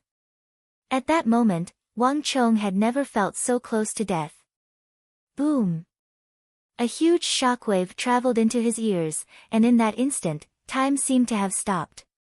Wang Chong turned his head and saw an unforgettable sight. A black arrow that Wang Chong had never seen before had plunged into Luoji's chest several dozen zhang away. Luoji's mouth was wide open, his eyes brimming with disbelief. Around him, the generals of the southwest stared in shock at the arrow, their faces pale. Sudden. Too sudden. No one had expected something like this to happen even after the Southwest War was over. Who is it? Who is it? The first to rush to the side was Lin Wushou, his arms wrapped around Luoji, his expression savage. Buzz! Wang Chong's pupils constricted as he turned in the direction the arrow had come from. But the area for several dozen li around him was empty, with no one to be seen. Impossible! With a thought, Wang Chong raised his head to the horizon. At that moment, Wang Chong could faintly make out a faint black silhouette on the horizon. But it only took a moment for it to vanish without a trace. Luoji! A cry of pain came from behind him. Wang Chong's heart chilled as he turned his head and saw a bizarre sight. Luoji's body had quickly turned pitch black, his body also becoming incredibly stiff. Pop! Pa! In the space of a single breath, Luoji, who had been fighting valiantly on the battlefield just a moment ago, suddenly exploded like a black glass statue, shattering into pieces on the ground. Even those fragments were being corroded by some invisible energy, quickly carbonizing and ultimately turning into dust. All the generals of the southwest were dumbstruck by this sight. And Wang Chong's heart was as cold as ice. Because this arrow had been aimed at him. If he hadn't reacted quickly and sensed the danger ahead of time, he would have been the one lying on the ground and turning into ashes. Bastard! Just who is it? Furious roars rose from the mountain as countless generals leaped down from the mountain and charged in the direction the arrow had come from. On the other end, even the nearby recuperating Wang Yan and Xian Yuzhongtong were alarmed. In just a few seconds, they had vanished into the distance. Luoji, Luoji. The most agitated and hateful of all was Lin Wushou. The two of them had been good friends in the Annam Protectorate, and they had even experienced the bitter war of the Southwest together. No one had expected Luoji to die here. Who? Just who is it? Too despicable. Is it Meng Shizhao or Uzun? They can't win on the battlefield, so they resorted to this sort of method. The generals of the southwest returned. Unable to find their target at the base of the mountain, they returned to the mountain. When they saw Luoji's wretched state, they were both shocked and furious. As a fellow general of the southwest, they could empathize with Luoji's fate. Too shameless. Meng Shizhao and Uzun must pay the price. Although they hadn't seen who the assassin was, there was no doubt that if it wasn't Meng Shizhao, it had to be one of Uzun's men. At a time like this, only they had the chance to do this. It wasn't them. At some point, Wang Chong suddenly spoke. His eyes narrowed, exuding a cold light. They've already lost the war of the southwest. Killing Luoji or one or two random people won't change this fact. Given Daluan Ruozhen's personality, he would never stoop so low as to do such a thing. As for Meng Shizhao, Jelifeng's fate is unknown, and Duan Gechuan isn't in the mood to do such a thing, so there's no one else who could do it. In addition, all of you should look around. The entire mountain range is surrounded by our soldiers. How could the Mengshi Yusang army hide here and kill someone? Wang Chang's voice was very cold. Very, very cold. There was no doubt that Luoji had died in his place. Wang Chong had never imagined that he would encounter such a thing at the final moments of the war. But young master, if it wasn't Meng Shizhao and Uzun's men, who else would do such a thing? And what's with that arrow? That was what everyone had seen. Could it have been pulled out of thin air? Several of the generals said with bloodshot eyes. Even though they were all excited, they still maintained a considerable amount of respect for Wang Chong. If it hadn't been Wang Chong and someone else, the result would have been completely different. It's precisely because of this arrow that I say that it wasn't Meng Shizhao and Uzun's men. As Wang Chong spoke, he suddenly took 2 steps forward and bent down. From Luoji's ashes, he picked up that pitch-black arrow that had pierced through Luoji and stabbed into the ground. The arrowhead of the arrow was gone, leaving behind only the black tail of the arrow. It was an extremely bizarre sight. When they thought of Luoji's miserable state, all of them shivered. Uzun doesn't have such formidable archery skills, and Meng Shizhao's archery skills all came from the Central Plains. Just the 2 of them alone wouldn't have been able to forge an arrow of this level. If they really had this ability, the situation today would have been completely different. Wang Chong said. He stared at the arrow in his hand and carefully examined it. In Wang Chong's entire life, he had never seen an arrow of this level. Even though only the tail of the arrow was left, the terrifying and pure destructive power contained within made even Wang Chong feel apprehensive when he held it in his hand. Not only that, the body and tail of the arrow, as well as the extremely concise and clear curves that secretly conformed to the laws of heaven and earth. Even the most formidable blacksmith clan in the capital wouldn't be able to forge such an arrow. The craftsmanship behind the extreme curves surpassed any arrow that Wang Chong had ever seen. It had reached the level of uncanny craftsmanship. This wasn't something that an ordinary person could forge. Moreover, when his gaze swept past a mark on the body of the arrow, Wang Chong's heart trembled and he didn't continue speaking. On the other side, the crowd fell silent. Indeed, in terms of craftsmanship, the Central Plains Tang dynasty was truly unrivaled. Given Meng Shizhao and Uzun's abilities, if they could really forge such a terrifying black arrow, then on the battlefield today, they would probably have to face a fearsome archer army. But Gongzi, if it wasn't Meng Shizhao and Uzun, who could it be? A general couldn't help but ask. Even though Wang Chong's words made sense, it was a clear fact that Luoji had been killed. If it wasn't Meng Shizhao and Uzun, then who was it that was trying to assassinate him? What was the point of assassinating him? Isn't this too absurd and preposterous? Wang Chong didn't say anything, but in his mind, he vaguely saw that black silhouette on the horizon at the very last moment. He was sure that this mysterious black arrow had not been fired from anywhere within 10 li of him. Because it was simply impossible for someone to fire this arrow from 10 li away from the Tang dynasty's army without being noticed. But if it really was as he imagined, that distance, then the opponent's strength was far too terrifying. Hiss. Wang Chong took in a deep breath and stopped thinking about it. If the black arrow hadn't been fired by Daluan Ruozhen or Duangachuan, then it could only have been fired by a third party. Why would they do this, and why would they choose this moment? More importantly, why was it him? For a moment, Wang Chong felt like the entire war of the Southwest was shrouded in fog. Besides Zuzhen and Meng Shizhao, there seemed to be something else he didn't know about. Leave this matter to me. No matter what, I will definitely find a way to find out who shot this arrow. Wang Chong gripped the arrow in his right hand and suddenly tightened his grip. In the final moments of the War of the Southwest, Luoji had died to a mysterious black arrow. No one had expected this. But only a scant few people knew of this matter. Not even the vast majority of the Annam Protectorate soldiers knew of it, much less anyone else. Chapter 635. Flap flap.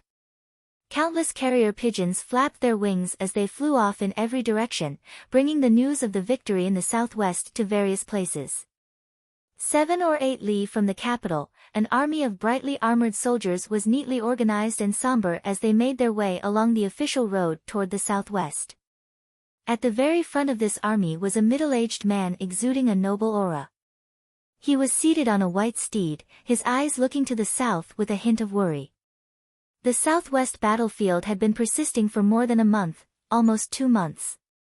But the imperial court had not been able to muster a single soldier. 2 months was an extremely long time for the southwest, but for the massive empire, which involved the mobilization of resources from all sides, it was simply not enough. Although the Bureau of Military Personnel, Bureau of Personnel, and Bureau of Agriculture were doing their utmost, it was still not enough. The King of Song had also done his utmost, overriding the objections of the masses and transferring 30,000 soldiers from the imperial army. Only then did he manage to gather 70,000 well-trained soldiers capable of battle and send them to the southwest. But truthfully speaking, not even the King of Song was confident that these 70,000 soldiers would be of any use. After all, the Mengshi, Yusang side had more than 500,000 soldiers. But the southwest was a major affair, and the King of Song had no choice but to go. Moreover, it involved Wang Chong. Wang Chong, this king is already doing his utmost. I hope that you can hold on. I hope that I can still make it in time. The King of Song quietly said to himself as he gazed at the overcast sky. News had long ago come from the capital that Wang Chong and the Annam Protectorate had been surrounded by the Mengshi, Yusang army on a mountain and were in dire straits. There was even a rumor that by the time the imperial court received the news, Wang Chong and the 180,000 soldiers of the Annam Protectorate would already be dead. Although the King of Song had always refused to believe it, deep within his heart, he knew that it was already quite impressive that Wang Chong and the others had been able to last so long against opponents like Daluan Ruozhen, Huishu Wuzong, Jelifeng, and Duangachuan. The final outcome was likely to be disastrous. Thud thud thud. All of a sudden, the sound of wings breaking through the air came from the sky. The King of Song was stunned and raised his head subconsciously. He saw a huge eagle flapping its wings and descending toward him. Protect the King of Song. Suddenly, a loud shout came from the side, followed by the sound of an arrow being drawn. Stop! The King of Song frowned and rebuked the archers. At the same time, he extended his arm and allowed the giant eagle to land on it. He vaguely remembered that this giant eagle seemed to be the pet of the man called the Eagle by Wang Chong's side. He was originally a member of the Bureau of Military Personnel, and he had contributed greatly to the capture of the Goguryeo assassins and King Sojurim. The King of Song had even met him once. More importantly, this giant eagle's leg was tied to a leggings. It's news from Wang Chong. In that instant, the king of Song felt a bad premonition. The eagle was someone by Wang Cheng's side. Could it be that the king of Song reached out and removed the leggings from the eagle's leg? Ha ha ha, this is great. This is great. The next moment, the frown on the king of Song's face eased, and he burst into laughter. In that instant, everyone was dumbfounded. This was especially so for those from the king of Song residence.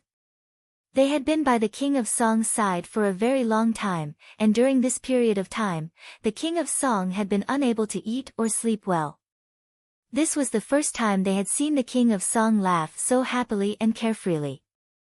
It was as if the gloom that had plagued him for the past few days had been swept away. Wang Cheng, you've given this king too much of a pleasant surprise. The king of Song held the unwrapped news from the leggings, his face red with laughter, his eyes brimming with joy. Hurry and pass on this king's order. Tell the imperial court that we've won a major victory in the southwest. Rumble. The last 5 words sent the army of 70,000 into an uproar. Everyone was dumbfounded, their faces filled with disbelief. On this trip to the southwest, everyone had been prepared to die. But what had they heard? A major victory in the southwest? It can't be wrong. It's stamped with the seals of Wang Yan and the Annam Protectorate. The major victory in the southwest is already beyond doubt. The civil and military officials of the imperial court must have all been ranked. Hurry and pass on this news. This is the best news the Tang dynasty has heard in recent times. The king of Song roared with laughter. Wang Cheng. It was Wang Cheng again. The king of Song had never imagined that he would give him such a pleasant surprise. An army of 100,000 against an army of 500,000, and they had even defeated generals like Daluan Ruozhen, Huishu Wuzong, Duangachuan, and Jelifeng. This was nothing short of a miracle. Not even he knew how Wang Cheng had done it. But the news would not lie, and neither would the seal. More importantly, it had Wang Yan's personal signature. Anyone could lie, but Wang Yan was upright, and the seal of the Annam Protectorate's army would not lie. Pass on my order. All soldiers are to head southwest. Travel day and night, and set out immediately. The king of Song's voice resounded through the heavens. In the next moment, the army set off with a rumble, their speed several times faster than before. As the army set out, countless carrier pigeons flew toward the capital. The capital of the Tang dynasty. In the northeast corner of the imperial palace, there were many halls with flying eaves and arches. Several guards dressed in golden embroidered robes stood there motionlessly like statues. These were the profound secrets guard of the palace. They only had one mission, to receive news from inside and outside the palace. Other than that, they were not allowed to act rashly. Walala. Suddenly, the sound of fluttering wings came from the sky. The guards were startled and raised their heads, only to see a white messenger pigeon drawing a curve in the sky, accurately landing on a corner of the eaves that wasn't very high. This is... A hint of confusion flashed through the golden-robed guard's eyes. He subconsciously walked up and took the leggings off the pigeon's legs. It's a letter from King Qi. The guard came back to his senses. He took 2 steps forward and undid the leggings. With just a glance, the guard staggered and almost fell to the ground. Great! Milord, to the west. We've won a great victory in the southwest. The guard waved the letter in his hand, his entire body in excitement as he subconsciously began to run forward. Boom! When the news on the letter spread, the entire imperial palace was thrown into an uproar. The War of the Southwest had lasted for nearly 2 months. By now, even the maids and eunuchs of the palace knew that the War of the Southwest was the greatest event in the empire. No one had expected that the Southwest War would be won. The entire imperial palace was abuzz with joy. As the king of Song's carrier pigeon flew into the imperial palace, another carrier pigeon flew into the estate of the Wang clan of the western part of the city. What? A great victory in the southwest. Chong'er actually won. Wang Chang's big uncle, Wang Zhen, gripped the armrests of his chair and stood up, his beard trembling in excitement. Master, it's absolutely true. It's a letter from the King of Song, and there's even the King of Song's seal on it. There's no doubt about it. A guard of the Wang clan below the hall confirmed once more. Wonderful. Wonderful.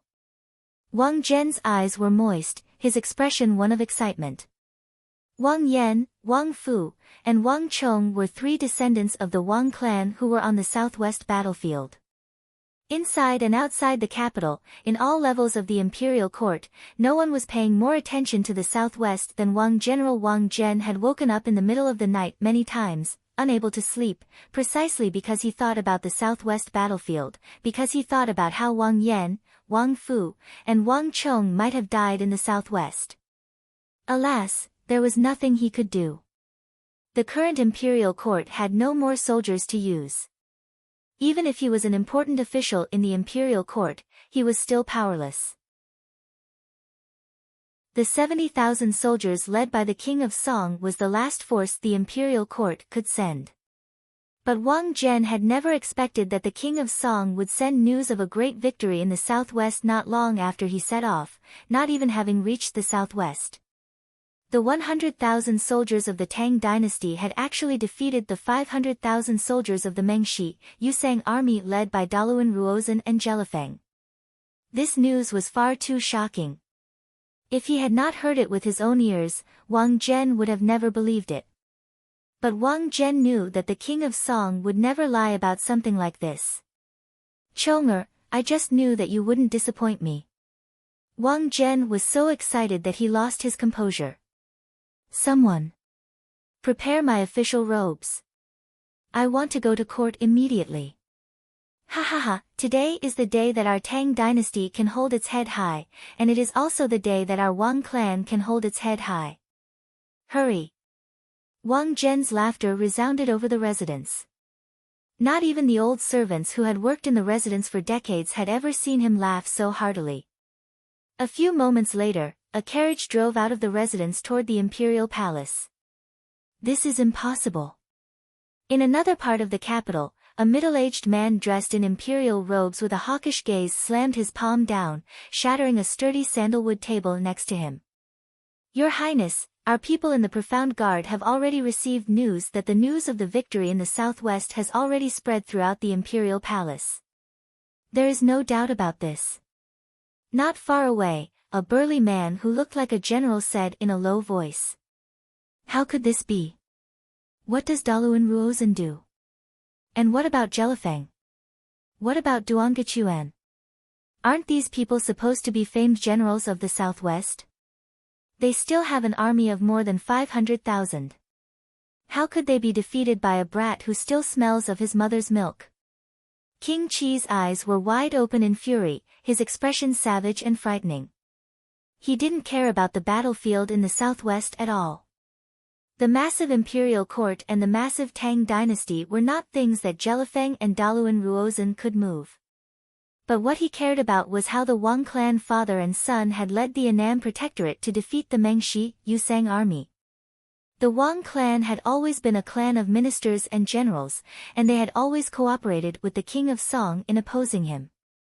Now that they had made such a great contribution, they were like a tiger that had grown wings. Wouldn't it be even more difficult to deal with them in the future? If he wanted to deal with the King of Song in the future, it would be even more impossible. Your Highness, we still don't know the specifics, but they all say that the brat of the Wang clan has a terrifying grasp of the art of war. Not even Daluan Ruozhen was a match for him. That brat is probably a great calamity for us. A thin man in the hall who seemed to be a strategist said. Slap. Prince Qi raised his leg and kicked, shattering a small chair made of reddish-purple sandalwood, interrupting the strategist's words. What calamity? What mastery of the art of war? Can a 17-year-old brat overturn the heavens? King Qi's furious voice resounded through the residence. In a flash, the entire King Qi residence was deathly still. Everyone was as quiet as cicadas in winter, and even the general and strategist did not dare to speak. Pass on my order. Immediately send people to the southwest to investigate. I want to know what's going on. King Qi was almost roaring with rage at the last word. Chapter 636. Wang Bo actually had this sort of grandson. In the four quarters courtyard, old Master Yao Cheng of the Yao clan slammed his cane against the ground and stood up. The mood in the room instantly changed. At this moment, even with his eyes closed, Yao Guangyi could sense his father's shock and agitation. As a former prime minister of the Great Tang, his father had weathered countless storms and waves, and he had also avoided countless assassinations in the court. Even during the War of the Princes, when all the dragons were vying for the throne, his father had remained calm and composed. But when the news of the victory in the southwest arrived, his father was so shocked that he lost his composure. Father, everything is still just rumors. There's still no concrete evidence. Perhaps everything is just a rumor. Perhaps the southwest is different from what we imagine. Yao Guangyi consoled. Guangyi, you've been an important official of the court and a general on the border for so many years. Can't you even tell if the news is real or fake? The Yao old master slammed his cane against the ground and glanced at Yao Guangyi, his eyes filled with disappointment. Then father means, Yao Guangyi uneasily said.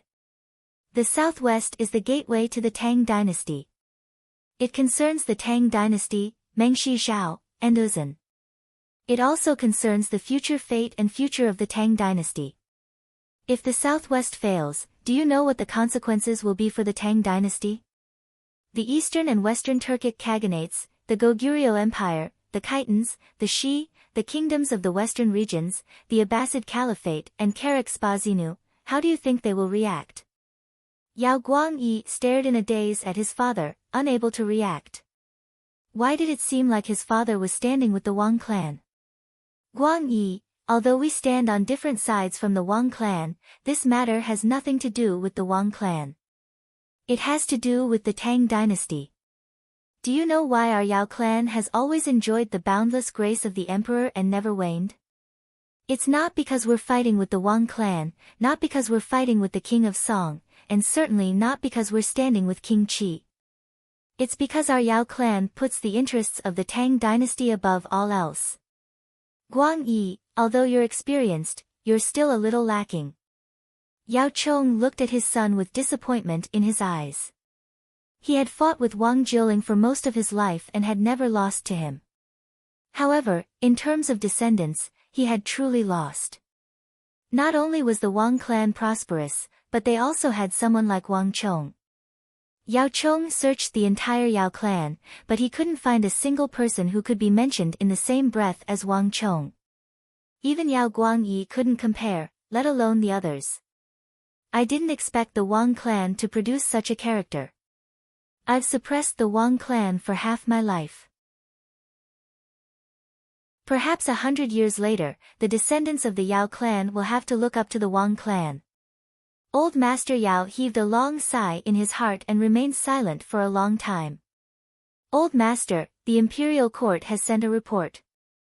They want Old Master Yao to enter the court and immediately participate in the court meeting. A voice suddenly came from outside the door.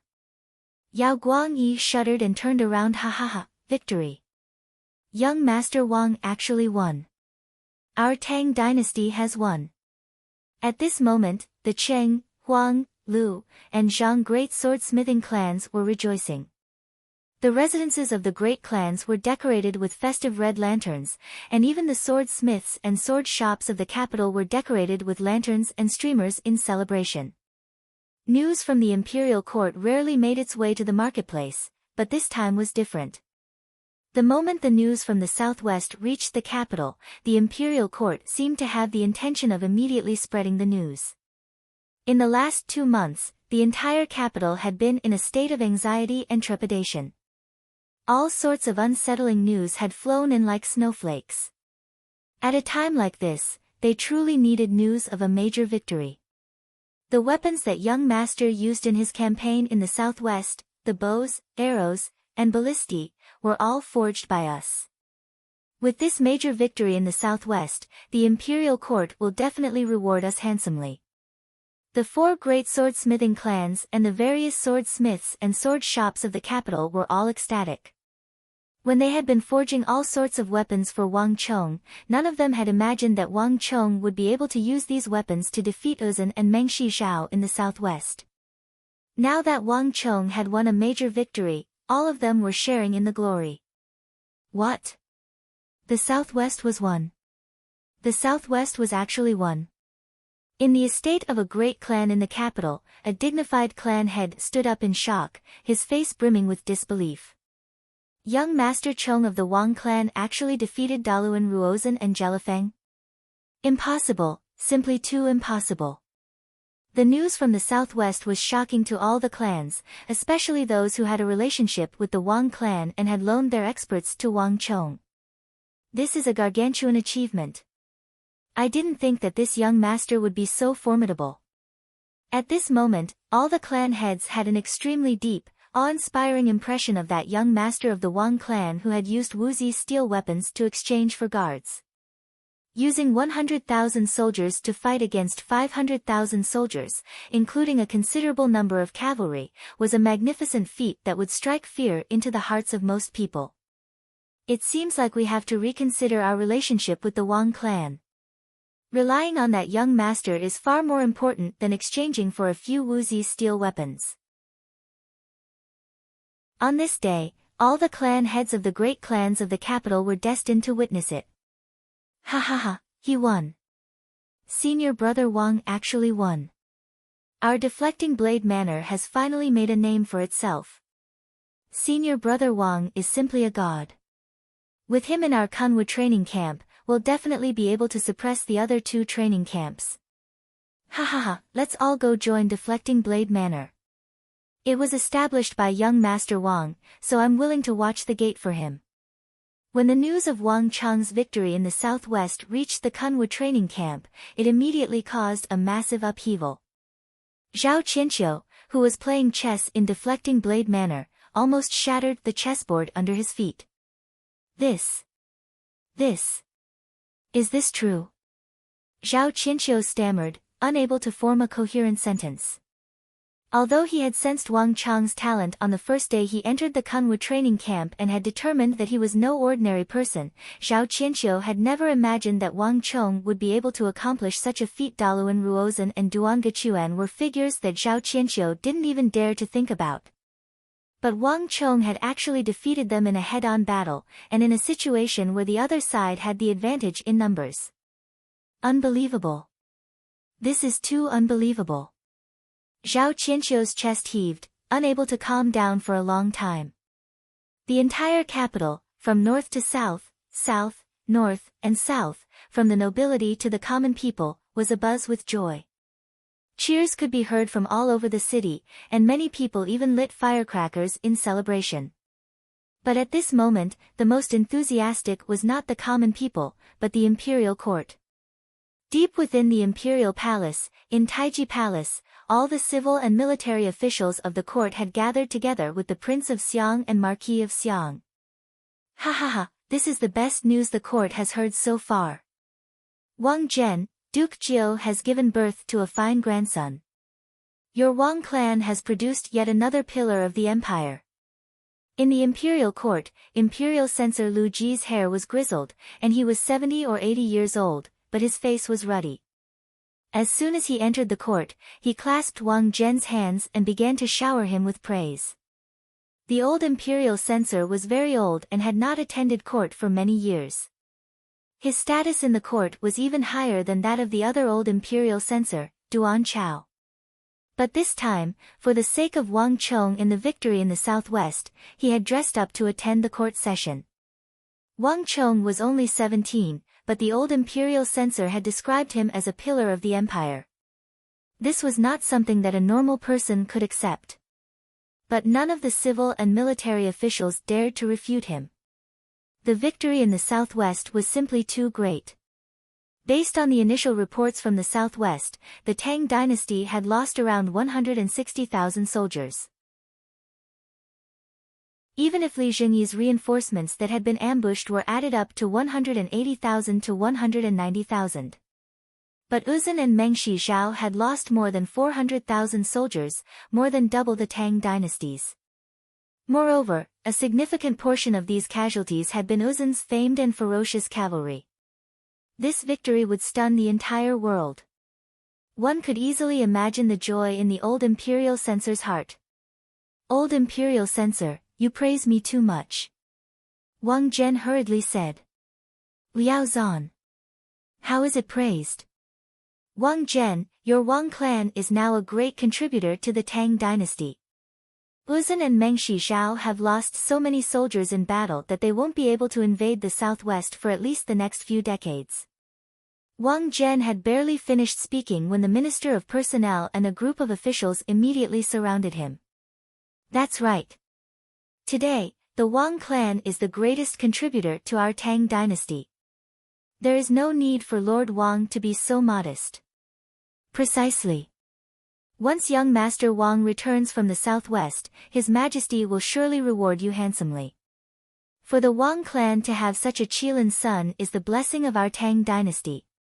Young Master Chong already has the grace of your esteemed father."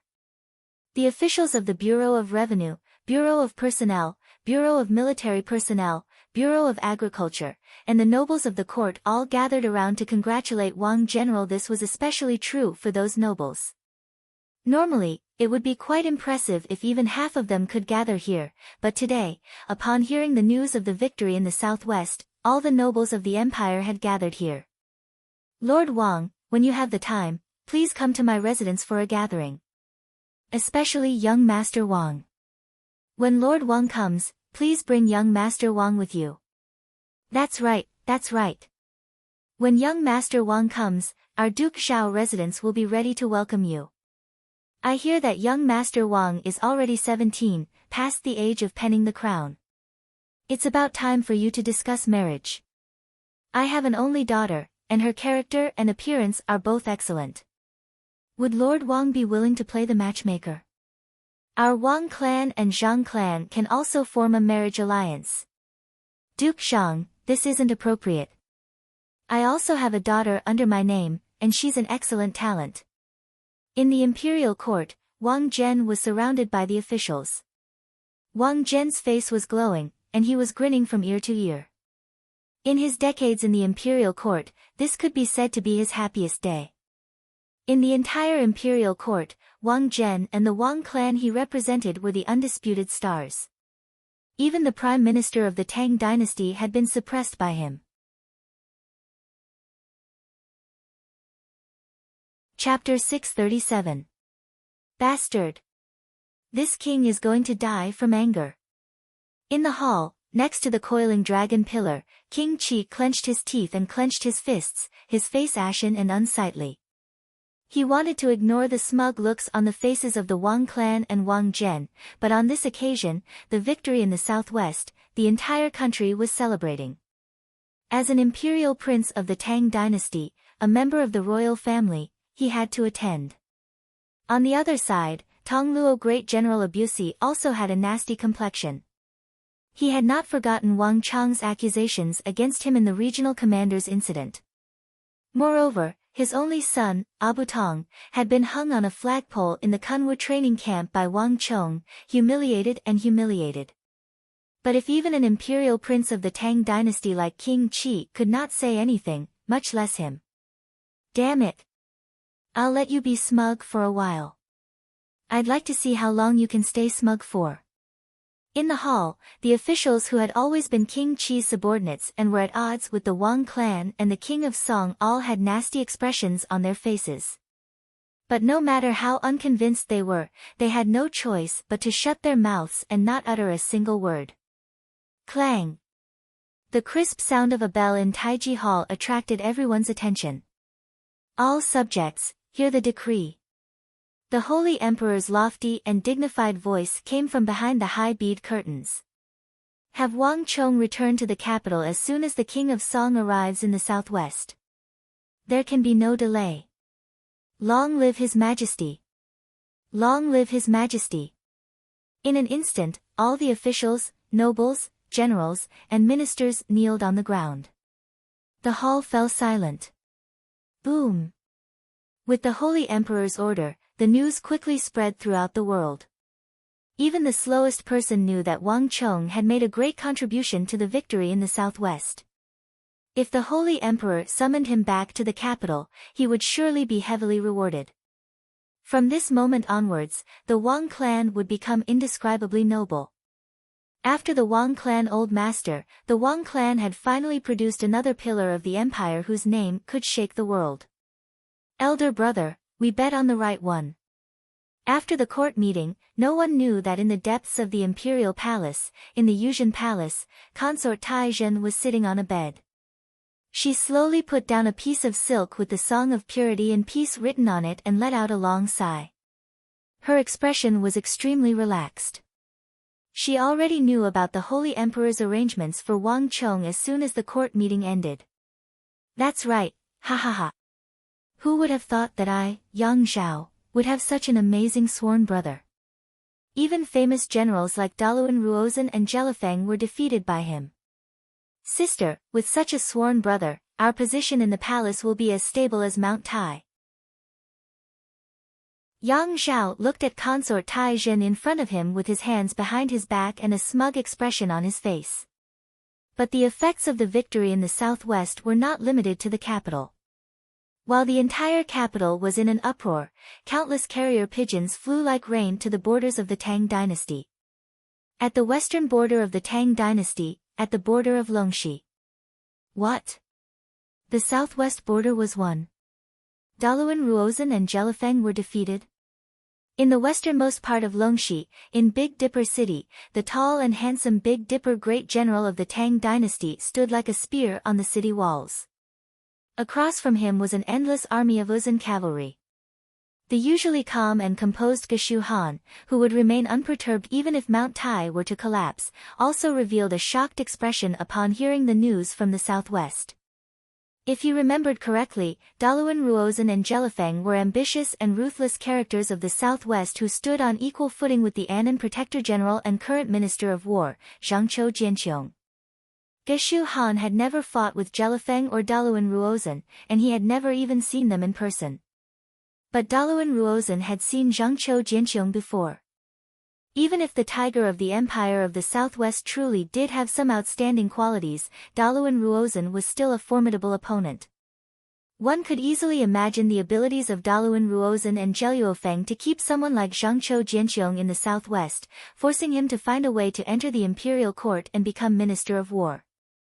But the southwest had been won.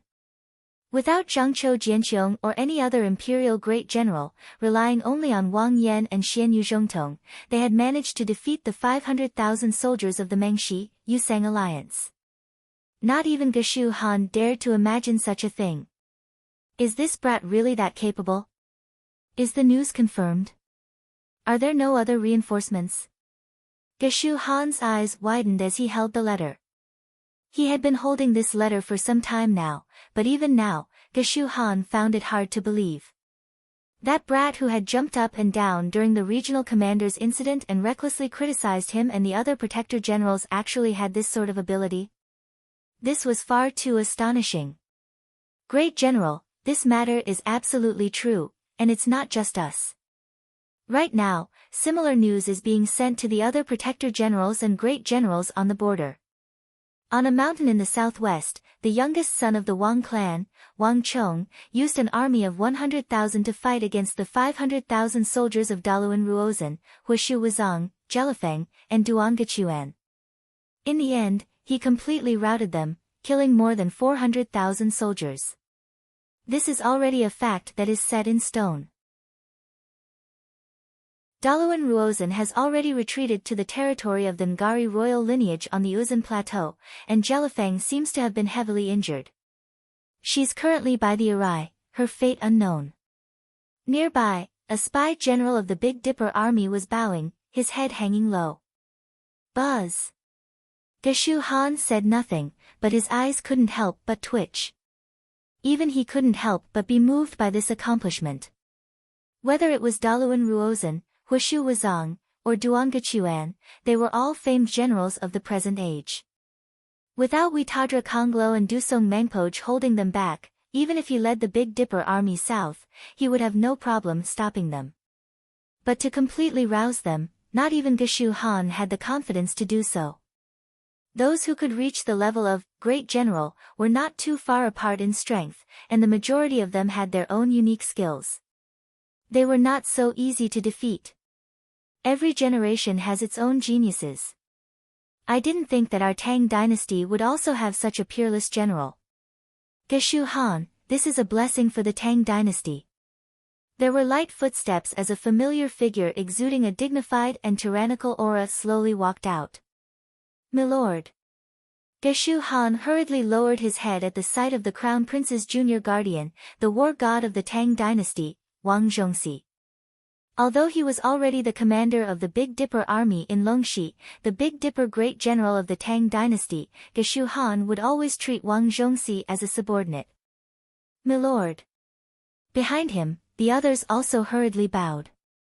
Wang Zhongxi waved his hand. The consecutive days of intense battles caused a trace of exhaustion to faintly appear on his face. However, his eyes were still sharp and peerlessly fierce. Anyone who stood in front of these eyes would faintly feel a sense of reverence and submission. In truth, there were very few people in the world who dared to stand in front of Wang Zhongxi and fight with him. If Uzun had not sent Huitadra Konglo, the king of generals who had fought with Wang Zhongxi before, he probably would not have been able to hold on. "Geshu, perhaps you still don't know. That child is in the Ghost Tree district in the western part of the city, and he defeated the old war god So Young-sun in a game of chess." Wang Zhongxi said. "What?" Hearing the name, So Young-sun, Geshu Han's entire body trembled in shock, and he raised his head. The legendary war god So Young-sun of Emperor Taizong's era? The one whose status in the Tang dynasty far surpassed that of his own superior, Wang Zhongxi. Wasn't he supposed to be dead? That boy from the Wang clan had actually defeated him in a game of chess. How was this possible? Geshu Han's shock was no trifling matter. In the entire Tang dynasty, it was publicly acknowledged that the strongest was not the crown prince's junior guardian, Wang Zhongxi, but the legendary war god So Young-sun. Everything about him was shrouded in mystery and legends. Even Geshu Han, the Big Dipper great general, would feel awe and veneration at the mention of that old war god. Of all the generals of the Tang dynasty, not a single one of them had the right to stand before that old senior. Not even his own superior, Wang Zhongxi. From this, one could see his status. But Wang Zhongxi actually said that Wang Chong had defeated him in a game of chess. It wasn't that Geshu Han didn't believe it, but this matter was far too absurd. The art of war was the art of chess. Any general with even the slightest bit of skill in the art of war would know this. Didn't this mean that the boy was even more formidable than So Young-sun? How was this possible? Geshu Han didn't believe it. I'm not sure about the specifics either. This matter has only been circulating within a small circle, but old Senior Su didn't die. Moreover, that person from the Wang clan defeated him in the Ghost Tree district. This is something that I'm certain of. I also obtained similar information in the palace. Wang Zhongxi said. Geshu Han fell silent. He could choose not to believe the words of others, but he had no choice but to believe Wang Zhongxi's words. Rumble. Suddenly, the heavens shook and a massive rumble attracted everyone's attention. They're retreating. Uzun's soldiers are retreating. Someone on top of the city gate tower yelled. Geshu Han and Wang Zhongxi turned their heads and saw that across from Big Dipper City, on the high Uzun Plateau, a plume of dust was suddenly rising into the air. Amidst this cloud of dust were the dazzling banners of the White Lion. Countless Uzun cavalry carrying these banners suddenly began to retreat to the extreme west. Wah! Whoa! The Big Dipper soldiers on the walls couldn't help but cheer. After fighting for so long and facing so many fierce attacks every day, in the end, Witadra Konglo and Dusong Mengpoj had finally retreated with their Uzun cavalry. Geshu Han and Wang Zhongxi looked at each other in dismay. Witadra Konglo and Dusong Mengpoj had retreated. This time, even without the letter from the imperial court, Geshu Han and Wang Zhongxi could be sure that victory had truly been won in the southwest. Without the strategic goal that they had relied on, the war in Longxi had become meaningless. The Tang dynasty had won. Bastard! A furious roar shook the entire Qixi Protectorate headquarters. How could a 17-year-old brat be so formidable? Investigate again. Investigate again. Investigate again for me. Unlike the other generals, when the news of Wang Chang's victory over Daluan Ruozan and Jelifeng arrived, Qixi Protector General Fomin Linta felt like his lungs were about to explode. Qixi's position was special. It had always been connected to Qinghai and Gansu, between the eastern and western Turks and the Uzun. It was a crucial route between the interior of the Tang dynasty and the towns of Annan. Thus, no matter what kind of war it was, Fomin Linta would not easily leave.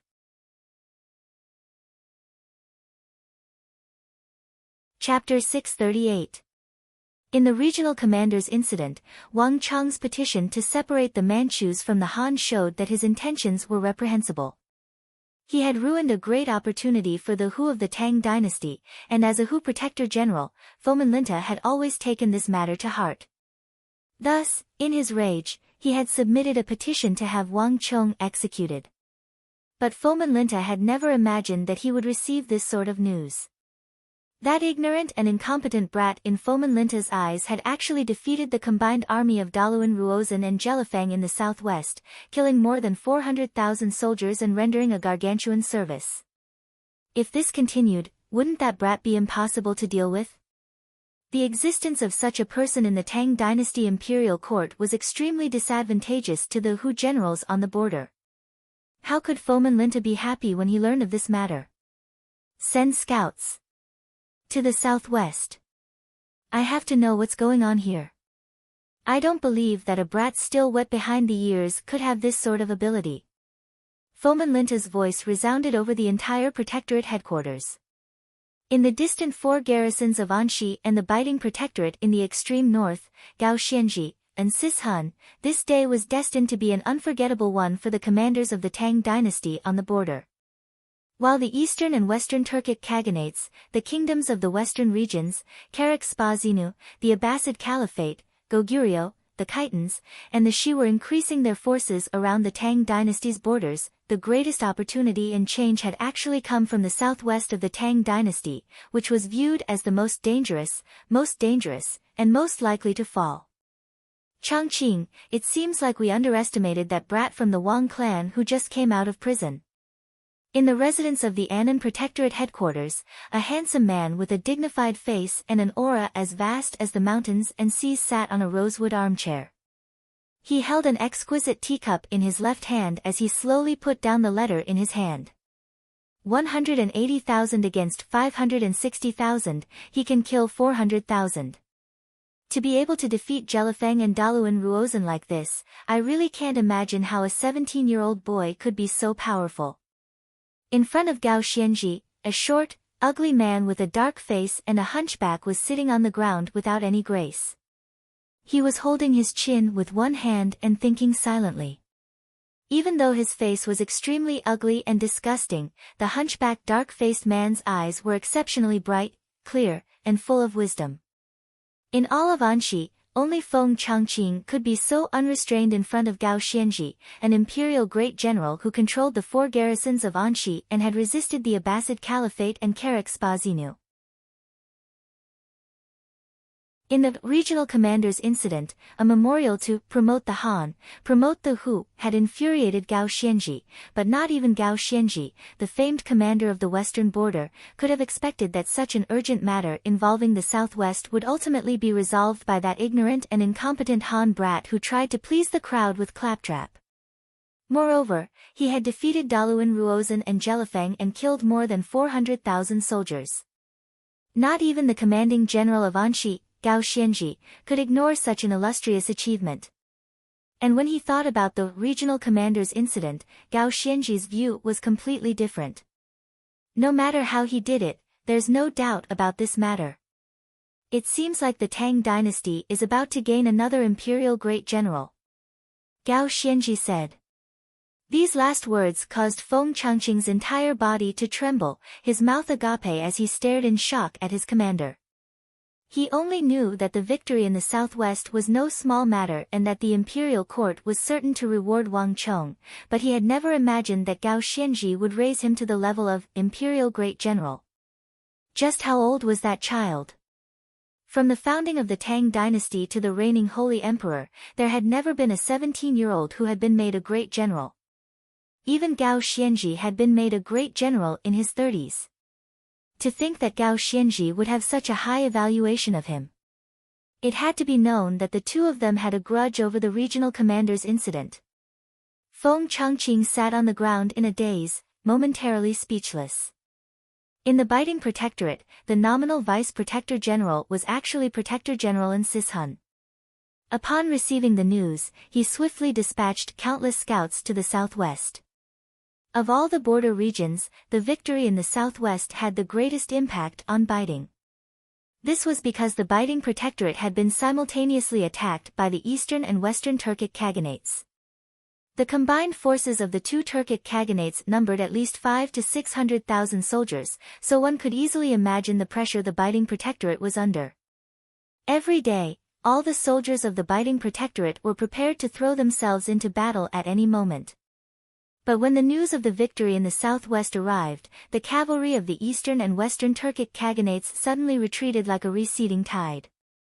Even after chasing for nearly 1,000 li, they were nowhere to be seen.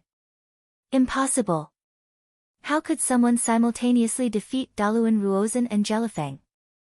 This is something that not even Zhangqiu Jianqiong managed to accomplish in 10-some years. The doors of the massive hall were tightly shut, and Sishun held the news in his hands in silence for a long time. For a very long time, he did not dare to believe that this was true. This news was too unexpected and sudden. That brat actually defeated Jelifeng and Daluan Ruozhen. In the northeast of the Tang dynasty, in the territory of Yuzhou, in the territory of the Annong Protectorate, Zhang Shougui's eyes went wide when he saw the news, and he was so shocked that he couldn't speak. As a great general of the empire, a veteran general, and also the Protector General of the Annong Protectorate, Zhang Shougui had made many contributions in his life. In the entire Tang dynasty, the only person who could suppress him was the war god of the Tang dynasty, the current junior guardian of the crown prince, Wang Zhongxi. But even in front of Wang Zhongxi, Zhang Shougui treated him as an equal, so there was no need to be so polite. The contributions he had made in his life were only a little bit less than Wang Zhongxi's. Yuzhou bordered so many powers, the Shi, the Khitans, and the Eastern Turkic Khaganates, as well as the Goguryeo Empire, which had been concealing its strength and was actively preparing for war. Other than him, no one else in the Tang dynasty was capable of suppressing this place. Whether it was Geshu Han, Gao Xianji, or Sishun, they had no problem suppressing their own territory, but Annong was truly not something they could suppress. Zhang Shougui was absolutely certain of this. This was also why he considered himself the number 2 individual of the Tang dynasty. But the victory in the southwest had truly caught him off guard. The one who had saved the war of the southwest had not been Wang Yan or Xian Yuzhongtong, nor had it been Geshu Han and the Big Dipper army, which bordered the southwest and was most likely to send reinforcements, nor had it been the reinforcements of the imperial court. It had been an unremarkable 17-year-old grandson of the Wang clan. To tell the truth, Zhang Shougui still found this to be inconceivable and unreal. How could such a thing have happened in the territory of the Tang dynasty while he was still alive? Was Uzun and Mengshi Zhao's army of more than 500,000 made of paper? And there was also Jelifeng and Daluan Ruozhen. Just how had these two lost to a child? Not even someone of Zhang Shougui's intelligence and experience could have guessed how Jelifeng and Daluan Ruozhen, the commanders of more than 500,000 soldiers, had lost to a child. Was it because the two of them were too useless, or was that child too astonishing? Just what was it that he didn't know? Someone. Find out all the information on the Southwest War for me. At this thought, Zhang Shougue suddenly stood up. A moment later, hundreds of elite Yuzhou cavalry rode out of the Annong Protectorate, howling toward the south. Uzun, the Goguryeo Empire, the Eastern and Western Turkic Khaganates, the Abbasid Caliphate, Karak-Spazinu. When the news of the victory in the southwest spread, the entire region surrounding the Tang dynasty quaked. All the foreign powers retreated like a tide to the border of the Tang dynasty. To the entire world, this was fated to be a day that would shake the heavens and shake the world. Regardless of whether it was the imperial court or the region surrounding the Tang dynasty, the southwest border was abnormally calm after the war. In the camp, people were discussing every day whether they should take advantage of the situation to counterattack and attack Mengshi Zhao or Uzun. As for Wang Chong, he had tossed all these questions to the side. The Southwest War was over, and his mission had been accomplished for the time being. To Wang Chong, after this battle, his authority as commander had come to an end. The true commanders of the Southwest were Xianyu Zhongtong and Wang Yan. To put it more accurately, there was only Xianyu Zhongtong. As a general, it was fine for him to accept orders in the face of danger, but not handing them over after the war was tantamount to overstepping one's authority. That was not a wise decision. After all, he still had no scholarly honors to his name. And in the end, the Southwest would still fall into the hands of Protector General Xianyu Zhongtong. Congratulations to User for completing the Empire's dirge, the Trial of Destiny, killing 420,000 soldiers of the Mengshi, Yusang army and changing the fate of the Empire's southwest. At this moment, Wang Chong was seated cross-legged on the summit of the mountain, the Stone of Destiny's voice ringing out in his mind. Buzz! In a flash of light, countless illusions appeared in front of Wang Chong's eyes. Gallop! Gallop! Gallop! The entire Southwest War, from the moment Wang Chong led his army out of the capital to the moment the Mengshi, Yusang army was routed and the Southwest War came to an end, flashed before Wang Chong's eyes like a fleeting flash of light. Congratulations to User for obtaining the new title, Controller of Destiny. User's ability to survive has been greatly strengthened, as well as User's ability to resist the shackles of the world and rule over destiny. Bzzz. The Stone of Destiny's voice stirred a fierce gale on the summit.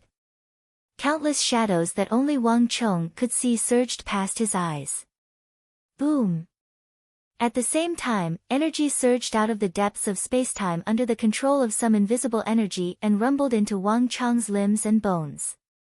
This energy was both cold and scorching, and it also contained a destructive energy. Chapter 639. Wang Chong's root bone had already reached the dragon bone level, but it was only the most basic flood dragon bone.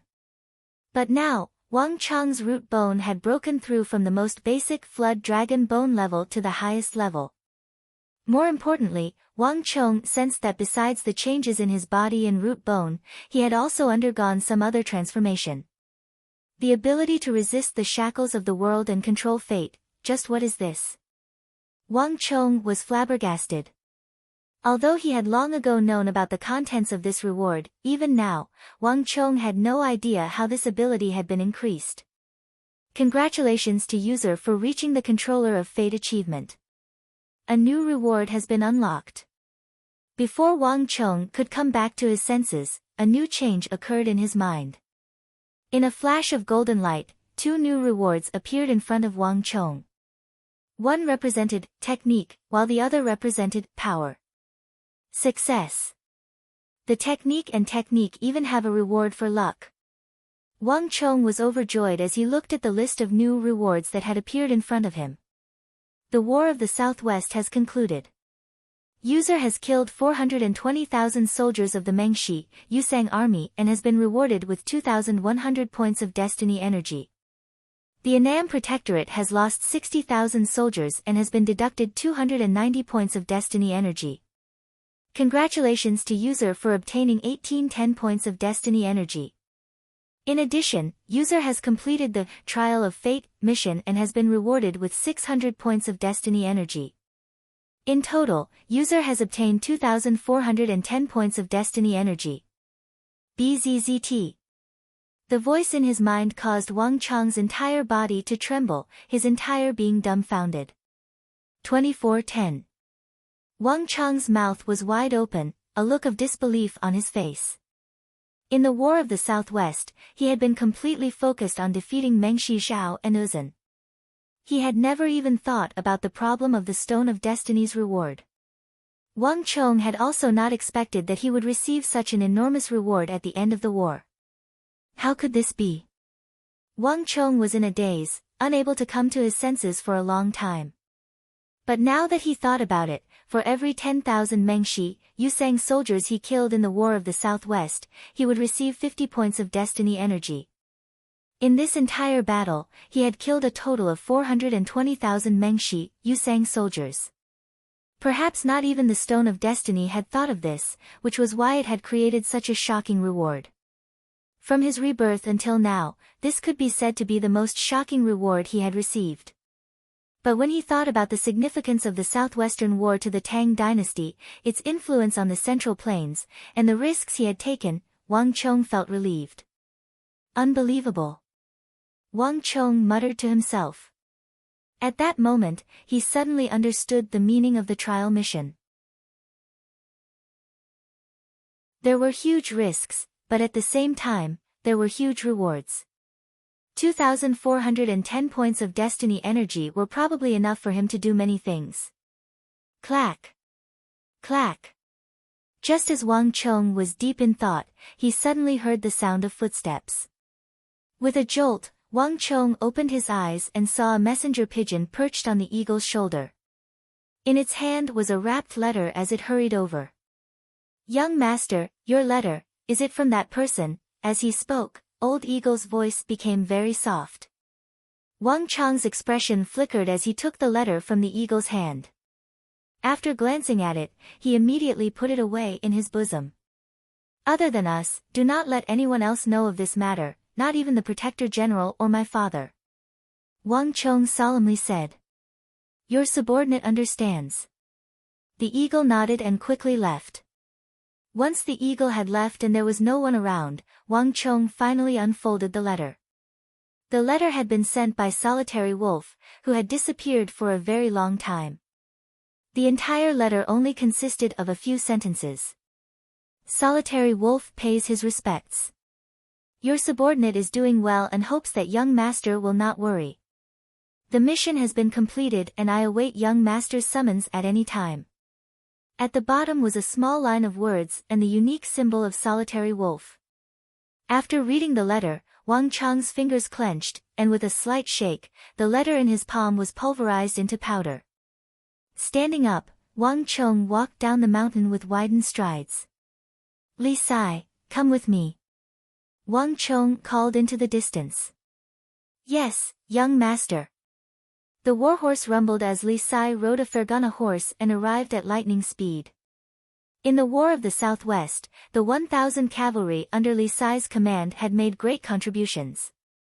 Moreover, as the future invincible great general, Li Sai was loyal and devoted to the Tang dynasty.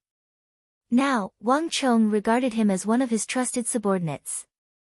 "The eagle, tell father and uncle that I'm going out on patrol to calm the hearts of the people and also to take care of a few personal matters.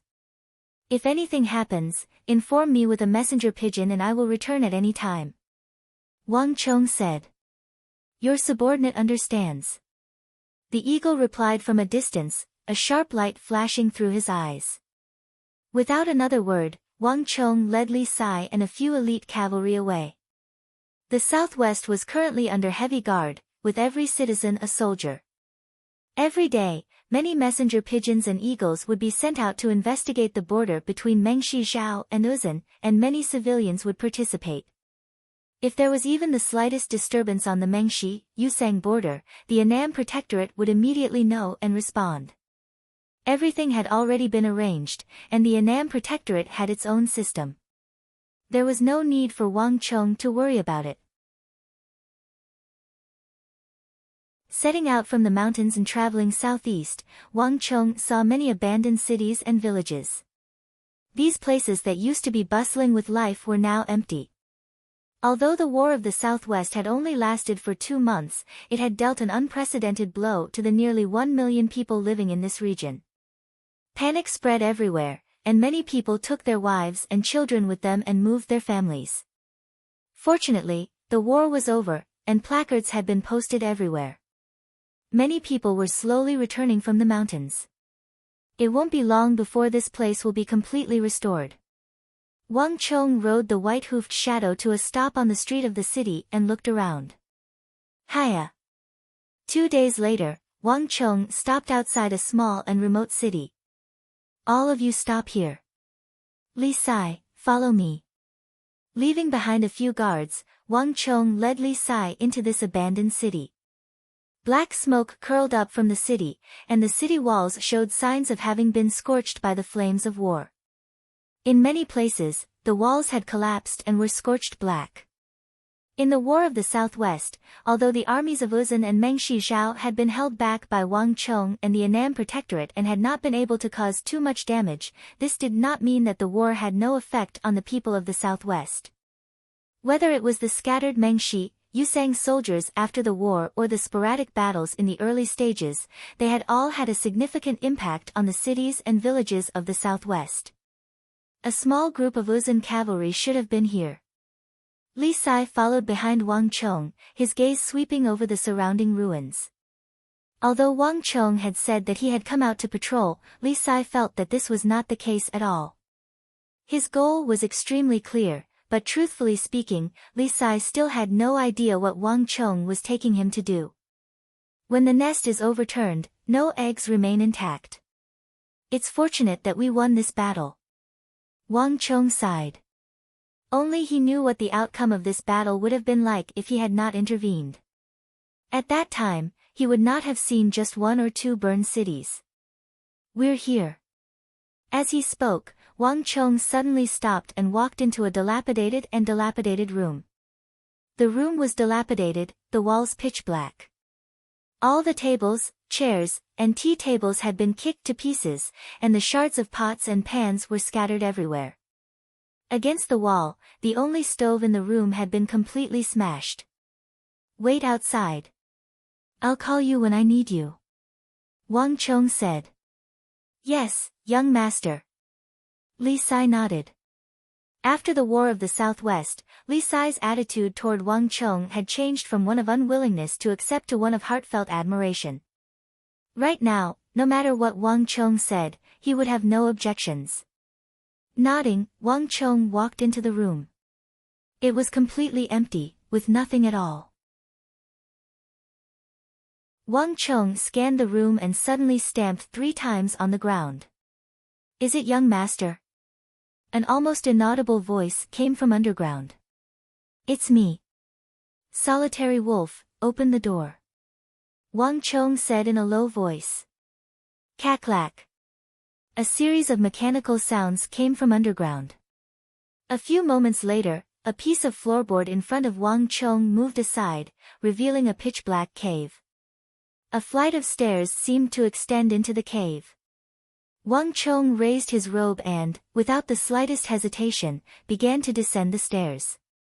Clang! There was the sound of sparks in the darkness. Slowly, the light of a fire began to spread before Wang Chong's eyes, gradually growing brighter. Young master. Solitary Wolf's hoarse voice, disheveled hair, and haggard appearance gave Wang Chong a fright. Even at this distance, Wang Chong could smell the thick stench of blood. Solitary Wolf, what's wrong? Alarmed, Wang Chong hurried forward to support Solitary Wolf. Cough, cough, young master, be at ease. Those people want to kill me, but I'm quite lucky and won't die.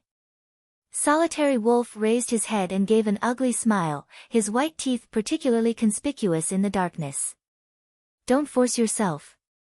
Wang Chong glanced at him and suddenly placed a finger on Solitary Wolf's Shanzhong acupuncture point.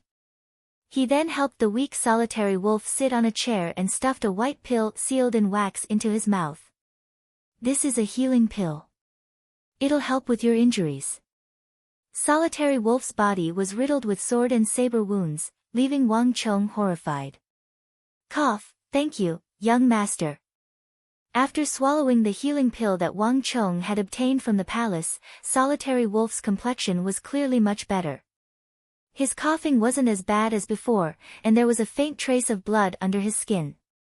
How did you guys escape? Also, do you know the identities of those people who were chasing after you? Wang Chong asked. Lone Wolf smiled bitterly and recounted the process of his escape in detail. It turned out that Solitary Wolf had been hiding in Jiannan City for a long time, and it wasn't easy for him to find an opportunity to escape. However, those mysterious black-clothed men had been searching for them. There were a few times when Solitary Wolf almost died under their swords. Fortunately, Zhang Wentuo woke up at that time, and the two of them managed to escape successfully. Those black-clothed men, did you not catch a single one alive? Wang Chong asked with a frown. No, those people were death warriors. Once they were defeated and captured, they would immediately bite the poison in their teeth and commit suicide. I've tried to pry out their poison-filled teeth, but those people either started biting their tongues, swinging their swords, or severed their meridians and died. I've been dealing with them for a long time, but I couldn't get anything out of them. Solitary Wolf smiled bitterly. Also, not long ago, young master won a great victory, and those black-clothed men retreated completely. Even if I wanted to catch them, I wouldn't have the chance. The Annam Protectorate's notice was plastered everywhere, and Solitary Wolf had clearly seen it.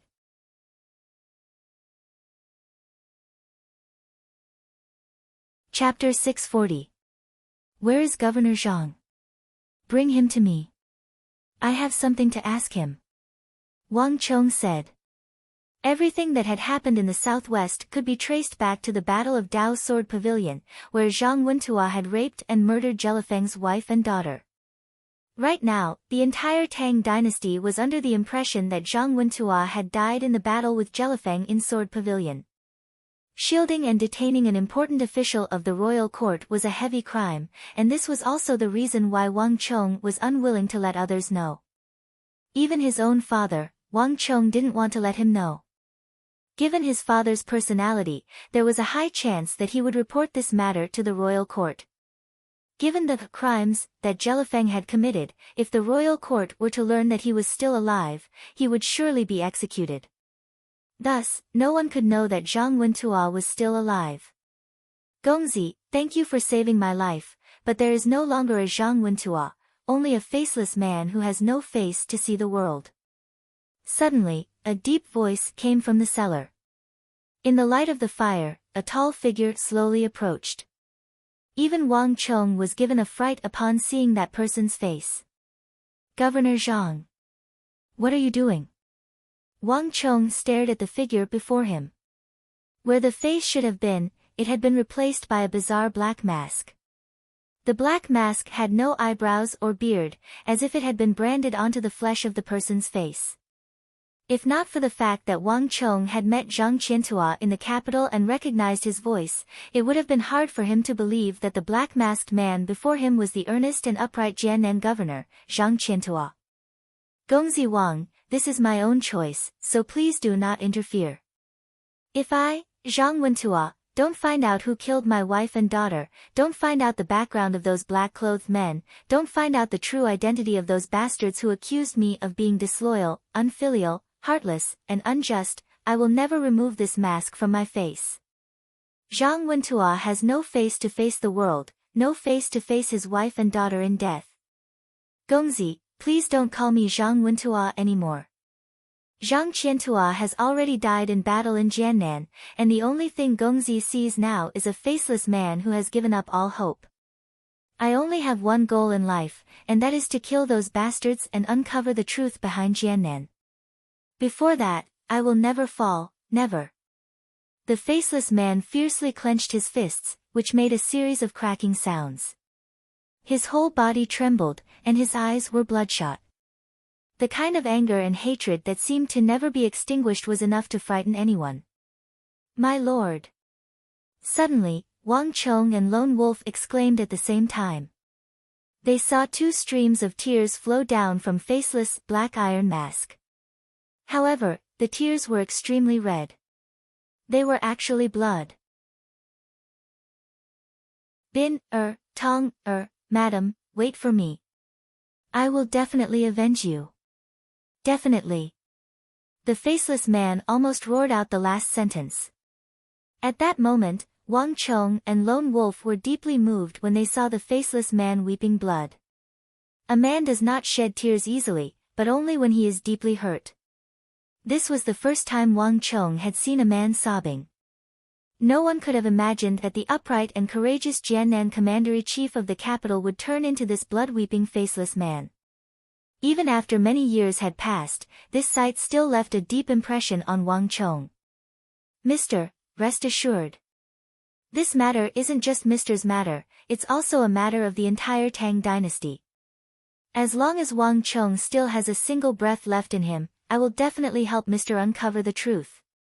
Wang Chong said solemnly.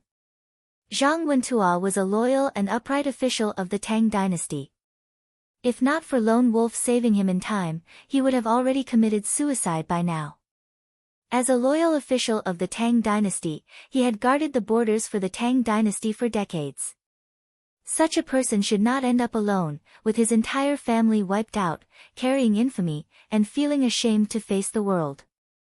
Even if he had never met him before, Wang Chong would never allow such a thing to happen to any member of the Tang dynasty, let alone a loyal and courageous official of the Tang dynasty.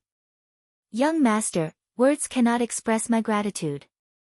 If I can avenge my wife and wash away the infamy, I am willing to do anything for you, even if I have to work like an ox or a horse. The former prefect of Jiannan, Zhang Wentua, or rather, Faceless man, clenched his fists and said. Wang Chong was the son of a noble, born in a family of ministers and generals, and also the son of a virtuous minister of the Tang dynasty, Duke Jiu. Now that he had made great contributions in the southwest, if there was anyone in the world who could help him wash away the infamy of the world, it would be Wang Chong. There's no need for that. Wang Chong shook his head. If it was just about serving as an emissary, he already had plenty of subordinates under him. Not to mention, he had the growing Kunwa training camp and the deflecting blade manor at his disposal. In this war of the Southwest, the people of the deflecting blade manor would be able to play their role and assist him. Their future growth would surely be even more limitless. The reason why Wang Chong came here to look for Mister is also because of the matter regarding Jiannan. Mister, as long as you continue to investigate those people and uncover the truth about Jiannan, you will be doing Wang Chong a great favor. Wang Chong said. Faceless man's eyelids twitched, unable to understand what Wang Chong meant. I won't hide it from Mister. I have something that I need to investigate as well. And I suspect that it has something to do with the people who are pursuing you. Wang Chong chuckled. Without beating around the bush, he took out the pitch-black and incomparably deep broken arrow from his bosom. This is... In an instant, Solitary Wolf and Faceless Man turned their gazes over. The broken arrow Wang Chong had taken out was forged with an extremely bizarre craftsmanship. It seemed to far surpass the current standard of arrow forging, and for some reason, the arrowhead was missing as well. However, the duo knew that Wang Chong had his reasons for doing so. Without hiding anything, Wang Chong told them about how he had been ambushed by a mysterious black arrow after the War of the Southwest, and how he had managed to dodge it with his keen intuition, only for the black arrow to accidentally kill Luoji. Gongzi. Solitary Wolf was shocked. The eagle had never mentioned this matter to him, so this was the first time he was hearing about it. Even Faceless, who was next to him, was shocked. Gongzi means that this matter wasn't done by Mengshi Zhao or Uzan, but by the same group of people. Faceless Man asked doubtfully. I can't be certain. It's all just a guess. Wang Chong slowly said, his eyes bursting with a blazing light. But there's one thing I can be sure of. In that state, whether it was Jelifeng, Duangachuan, Daluan Ruozan, or Hushu Wuzong, none of them would have been in the mood to do something like an ambush. And such a thing wouldn't have happened. More importantly, this matter was definitely not done by them. As Wang Chong spoke, he suddenly twisted the other side of the broken arrow, revealing something that Solitary Wolf and Faceless Man had not noticed. Chinese characters. No, it's the bird seal script of the Qin and Han. Seeing the symbols on the broken arrow, Solitary Wolf and Faceless Man were both alarmed. Near the feathers of the arrow, several characters were inscribed. These characters were definitely not Mengshi Zhao's or Uzun's. They were the characters of the Central Plains. Faceless Man could even tell at a glance that it was from the early Qin and Han dynasties, when only a small number of people used the cloud-patterned bird seal script. This type of script was very ancient. Legend had it that it originated in the spring and autumn and warring states periods. By the time of the Qin and Han dynasties, because of the complexity and difficulty of writing, it was gradually abandoned and replaced by the more square early ancient seal script and small seal script. But no matter which seal script it was not the script used by the current Tang dynasty. It was at this moment that the two of them suddenly understood why Wang Chong said that the people who ambushed and assassinated him were not Mengshi Zhao's or Uzun's people. For a moment, there was dead silence in the cellar. Be it Lone Wolf or Faceless, neither of them spoke. The broken arrow was still the same broken arrow, dark and deep, but in the eyes of the two of them, they only felt that it was mysterious and had a fatal killing intent. It was completely different from before. But, why? Faceless Man finally raised his head and looked at Wang Chong said. There were too many mysteries in this. Could the people who were pursuing him and those who were pursuing Wang Chong be the same people? If not, why were they targeting Wang Chong? He was just a 17-year-old boy. And why was it him? There had to be a reason for killing. Faceless Man was one thing. After all, he was once the Jiannan prefecture chief and had an illustrious status. But Wang Chong was originally just a hedonistic son of a wealthy family in the capital. Although he came from a family of ministers and generals, he did not have an official position or a noble title. In the capital, there were countless children of nobility like him. Moreover, if it was just targeting the Wang clan, why not Wang Fu, or even Wang Yan? These two were also children of the Wang clan, and their status was even higher than Wang Chong's. Isn't this too sudden? I'm not sure about this either. Wang Chong shook his head, his eyes gradually turning deep under the light. But one thing is certain. This matter is very likely related to the war in the southwest. And I have a feeling that the people who pursued you and those who ambushed me are the same people. This is the only way to explain why the two of us were ambushed at the same time.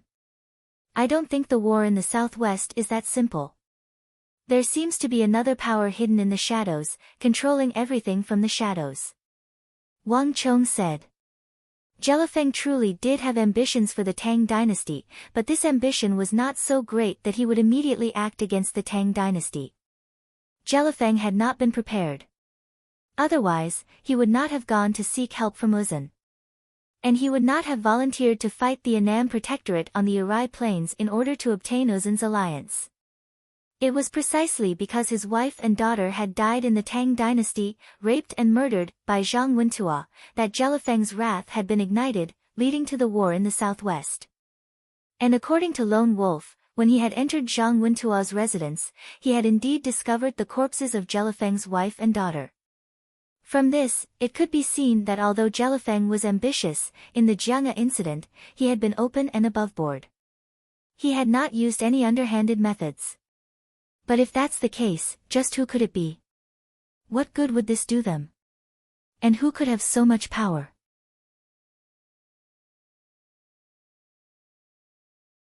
Chapter 641.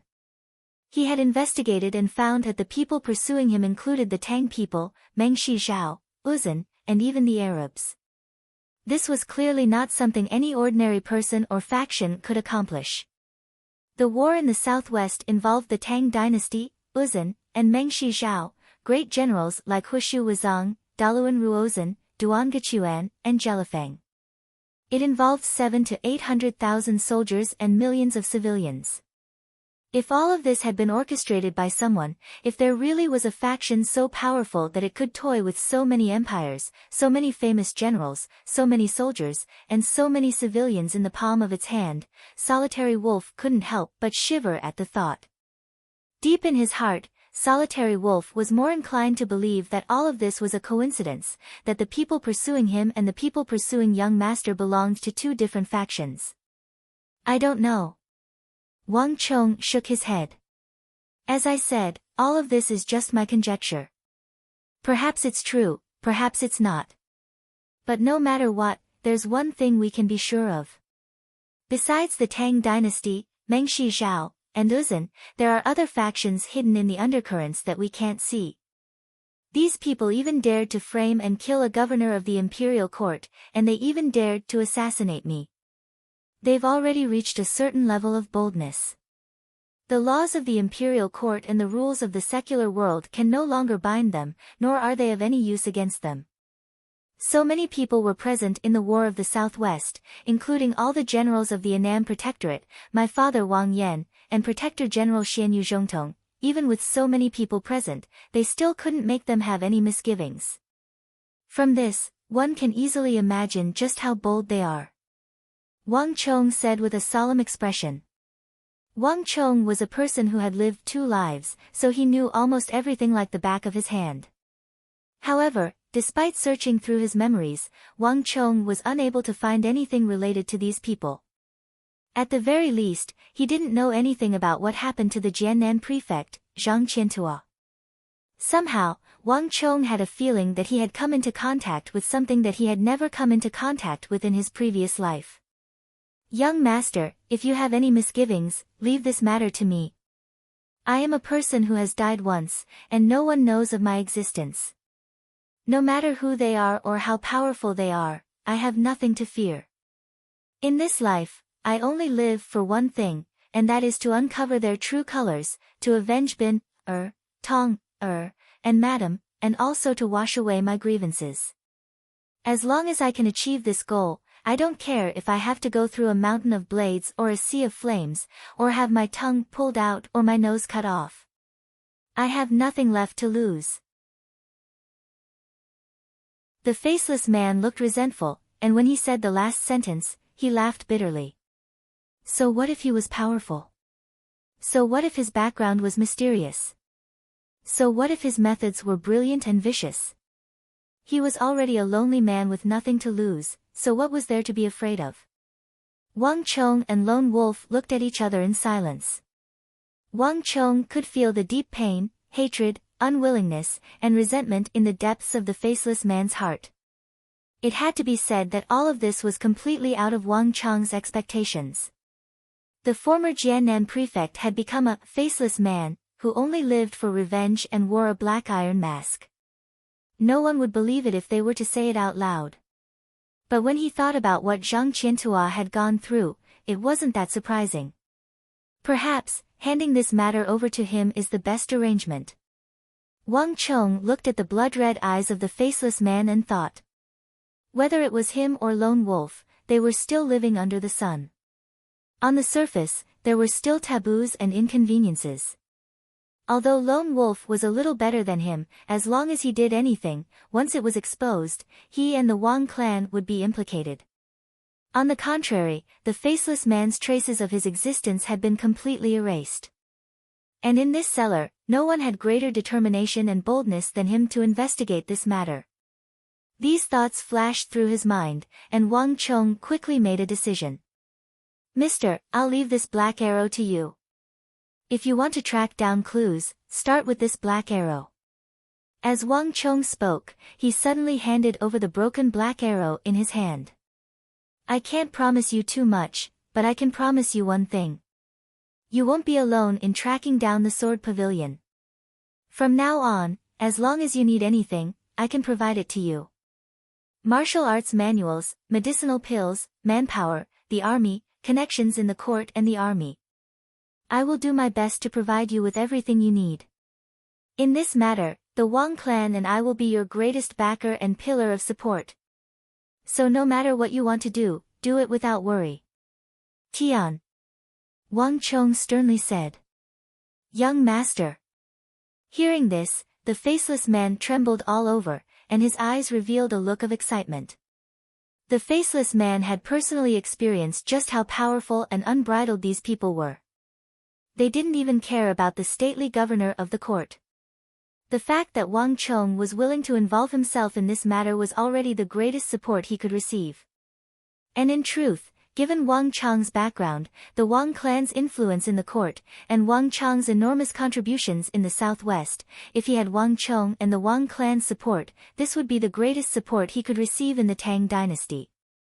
This was definitely much better than him fighting alone. And his hopes would be much greater. Many thanks, young master. The faceless man's eyes were bloodshot. He suddenly bent his knees and fell heavily to his knees in front of Wang Chong. Young master's promise is worth 1,000 caddies, and this faceless man has no way to repay it. As long as I can fulfill my heart's desire, from now on, if young master needs me, even if I have to go through water or fire, even if I have to sacrifice myself, this faceless man will not hesitate. A gentleman's promise was worth 1,000 caddies. This was the faceless man's vow, and it was also Wang Chong's vow. From now on, in the invisible shadows around Wang Chong, there was an additional faceless man whose origins no one knew besides Wang Chong and Lone Wolf, and who never spoke easily. Rumble. With a rumbling sound, the wooden plank on the ground opened, and Wang Chong walked out with Lone Wolf and the faceless man. Young master, who is this? Outside, Li Sai frowned slightly when he saw the faceless man covered in a black iron mask, a hint of surprise in his eyes. Faceless man. Wang Chong said indifferently, let's go. Don't worry about it so much. Let's go back. Hiya. With a shout, Wang Chong returned to the base with Li Sai, Lone Wolf, and a group of cavalry. Only the faceless man disappeared along the way. No one knew where he went. And no one cared about him. If even Wang Chong didn't ask, the others naturally wouldn't say much. The troops led by the King of Song arrived half a month later. More than 70,000 men and horses brought with them a large amount of provisions and ordnance. It was a majestic sight to behold. Ha ha ha, where's Wang Chong? Where's Wang Chong? Quick, let this king take a look. In the distance, amidst the billowing dust, before anyone could even appear, they could hear the King of Song's hearty laughter. Even though more than half a month had passed since the war, the King of Song was still in a state of extreme excitement and joy. Your Highness, the King of Song, there are so many people in the southwest, as well as me and Brother Gengji. Are we not worthy of your Highness's attention? On the mountain, Xianyu Zhongtong and Wang Yan rode up on 2 tall divine steeds to welcome them. Ha ha ha, you 2 boorish men add up to 80 or 90 years old. How can you compare to the great hero of the southwest, the great general of the future? Where's Wang Chong? The King of Song roared with laughter. Even in front of Wang Yan and Xianyu Zhongtong, he did not give them any face. Wang Chong pays respect to the King of Song. The moment he finished speaking, Wang Chong rode up on the white-hoofed shadow to welcome him. This was not the first time they had met the King of Song. The Song and Wang clans had always been friends for generations. When acquaintances met, they would naturally feel cordial. However, the King of Song's enthusiasm was truly unexpected. Ha ha ha, you don't know how many people in the imperial court became red-eyed with jealousy when they found out that this king was coming first. Ha, let this king see the great hero of the southwest. As the King of Song spoke, he spread open his arms and gave Wang Chong a big, passionate hug. From the day the King of Song received the news of the victory in the southwest, he had been anxiously awaiting it. He had marched day and night with his 70,000 soldiers precisely so that he could be one step ahead and see Wang Chong, who had rendered enormous service in the southwest. Gengji, you've given birth to a fine son. Letting go, the King of Song turned to Wang Yan, his face wreathed in smiles. Your Highness is too kind. My son is still young, so your Highness's praise might not be a good thing for him. Moreover, the War of the Southwest was won by tens of thousands of soldiers, not by him alone. Wang Yan sternly said. Ha ha ha, stubborn as a dead duck. If he had not built that lion city on the edge of the Arai, if he had not rushed to the southwest to command the army, Gengji, with just you and Xianyu Zhongtong's abilities, would you have been able to win this war? I know that you are doing this for his own good, fearing that he will be too arrogant and impatient. I hope that he can calm his heart and not be arrogant in victory or discouraged in defeat. But now that the Holy Emperor has spoken, what else do you have to worry about? Just based on the enormous service your Wang clan has rendered in the southwest, no one in or out of the imperial court, including the Yao clan and King Qi, will be able to touch your Wang clan. The King of Song roared with laughter. Today, the King of Song was particularly happy. He was not one to so easily reveal his emotions, but Wang Chang's feats in the southwest had been too earth-shattering. It was precisely because of Wang Chang's great victory that the besieged Tang dynasty was suddenly able to intimidate all the foreign powers and resolve an enormous crisis. One could easily imagine the fondness the King of Song had for Wang Chong. Wang Yan stood to the side, an awkward expression on his face. The Wang clan had produced such a Qilin son, so how could he not cherish him? He was just afraid that he would be too arrogant. But these thoughts could not be concealed in front of the King of Song. Ha ha ha, brother Gengji, forget it. You're simply not a good liar. Moreover, your son's talent is clear for all to see. Even His Majesty is anxious to see him, so let's not cause any trouble.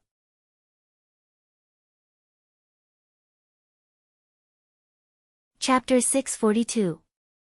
A joyous occasion refreshed one's spirits, and the group welcomed King Song into the tent on the summit. Wang Chong, after you enter the capital, you must be careful. Inside the tent, the King of Song, Wang Yan, Xianyu Zhongtong, Wang Chong, Wang Fu, and Sun Luiyue sat cross-legged across from each other. The King of Song's smile faded, and his expression gradually turned solemn. You've rendered an enormous service this time. King Qi's side is about to explode from anger. Although he can't easily make a move against you, he definitely won't give up so easily. I've heard some news in the capital that he'll probably join forces with the Chamberlain of Dependencies to make a fuss about etiquette. You've rendered an enormous service this time, so the Holy Emperor will definitely reward you. However, if there's a problem with the etiquette when you're presenting your reward, the imperial censors will use it against you and use it against you. Those imperial censors, from the Prime Minister to the imperial concubines in the palace, will even dare to impeach you. Although there are many people in the court who like you, there are also many who want to see you make a fool of yourself and make a fuss about you. You're still young. If you leave others with the impression that you're too young and frivolous, it will greatly affect your future career. It's even possible that your reward will be revoked. You absolutely must not be careless. The King of Song spoke earnestly. The situation in the court was treacherous and treacherous. It was different from the flashes of swords and blades on the battlefield. If one was not careful, they could be consigned to eternal damnation. No matter how great a service one rendered, it would be useless. Back then, the King of Song, a member of the imperial family and an imperial prince of the Tang dynasty, had been thrown into prison, let alone others. Wang Chong was still young. Moreover, he represented the greatest hope of the King of Song and the younger generation of the two clans.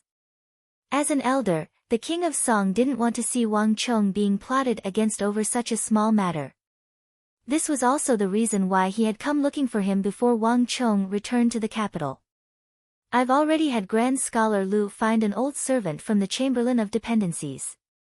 He's learned and knows a lot. After you return to the capital, you can look for him to study, so as to avoid any problems. Thank you, the King of Song. Wang Chong bowed respectfully. Having lived 2 lives, Wang Chong actually knew much more than the King of Song. He also did not think that the Chamberlain of Dependencies could really plot against him. However, the King of Song's sincere concern for him still moved him greatly. Ha ha ha, there's nothing else. Oh, that's right, Wang Chong, this time, the Emperor has instructed me to stabilize the situation in the southwest. On Uzun and Meng Shizhao's side, Duan Gechuan is still there, and Hushu Wuzong is unscathed. If these two join forces and try to do something, I'm afraid that the southwest will once again fall into chaos. As he spoke, the King of Song revealed a worried expression, and his expression became much heavier.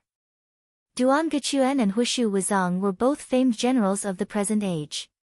In terms of martial prowess, the King of Song did not fear them, but the art of war and battle formations were not his forte.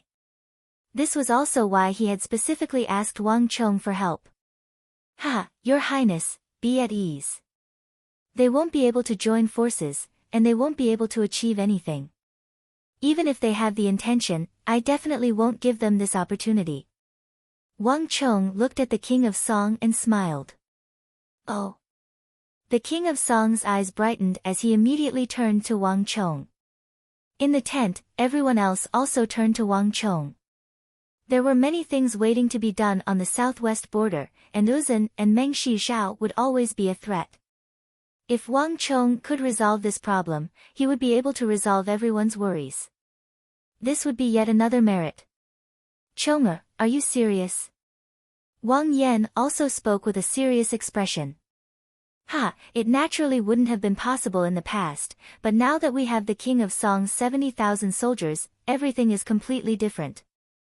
Wang Chong smiled and nodded, a confident look on his face. The greatest threat to Uzun and Meng Shizhao is not their soldiers, but their alliance.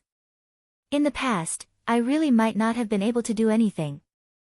But now, Jelifeng is heavily injured and unconscious, Meng Shizhao has no one to oversee the situation, and the court is in chaos. This is the best time for us to exert pressure on them. The King of Song's 70,000 soldiers and the Annam Protectorate's 40,000 are a total of 110,000 soldiers. The Mengshi, Yusang army was still unable to do anything to us when it had 500,000 soldiers, and now that their strength has been greatly reduced, less than a quarter of their original strength, they are even less of a match for us.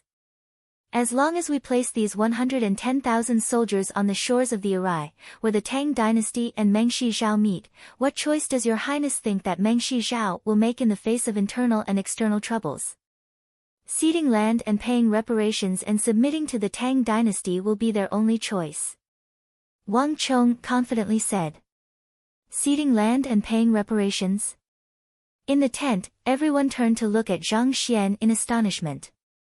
Wang Chong's proposal was far beyond their expectations, and they had never even heard of ceding land and paying reparations. Wang Chong chuckled, not at all surprised by their reactions. Although the Tang dynasty was an era where martial prowess reigned supreme and had a certain degree of military strategy, in certain aspects, it was still at an extremely primitive level. A war would take a long time and result in many casualties, a great deal of provisions, equipment, and war horses being consumed. But in the end, the victor would only obtain a victory in reputation, while the loser would only be forced to retreat. After a period of time, the loser would accumulate enough strength to stage a comeback, and then another war would ensue, this sort of pattern repeated over and over again. To Wang Chong, this was extremely inconsistent with the nature of war, and it was not in the interests of the victor. War was for the sake of politics, but it was also for the sake of the empire. If a war consumed a great deal of resources but could not obtain a great deal of benefit from the enemy, then the war was a failure. Since Jelifeng dared to rope in Uzun and challenge the Tang dynasty, then as the loser, he had to be prepared to pay the price for his failure. Ceding land and paying reparations was the best outcome for him.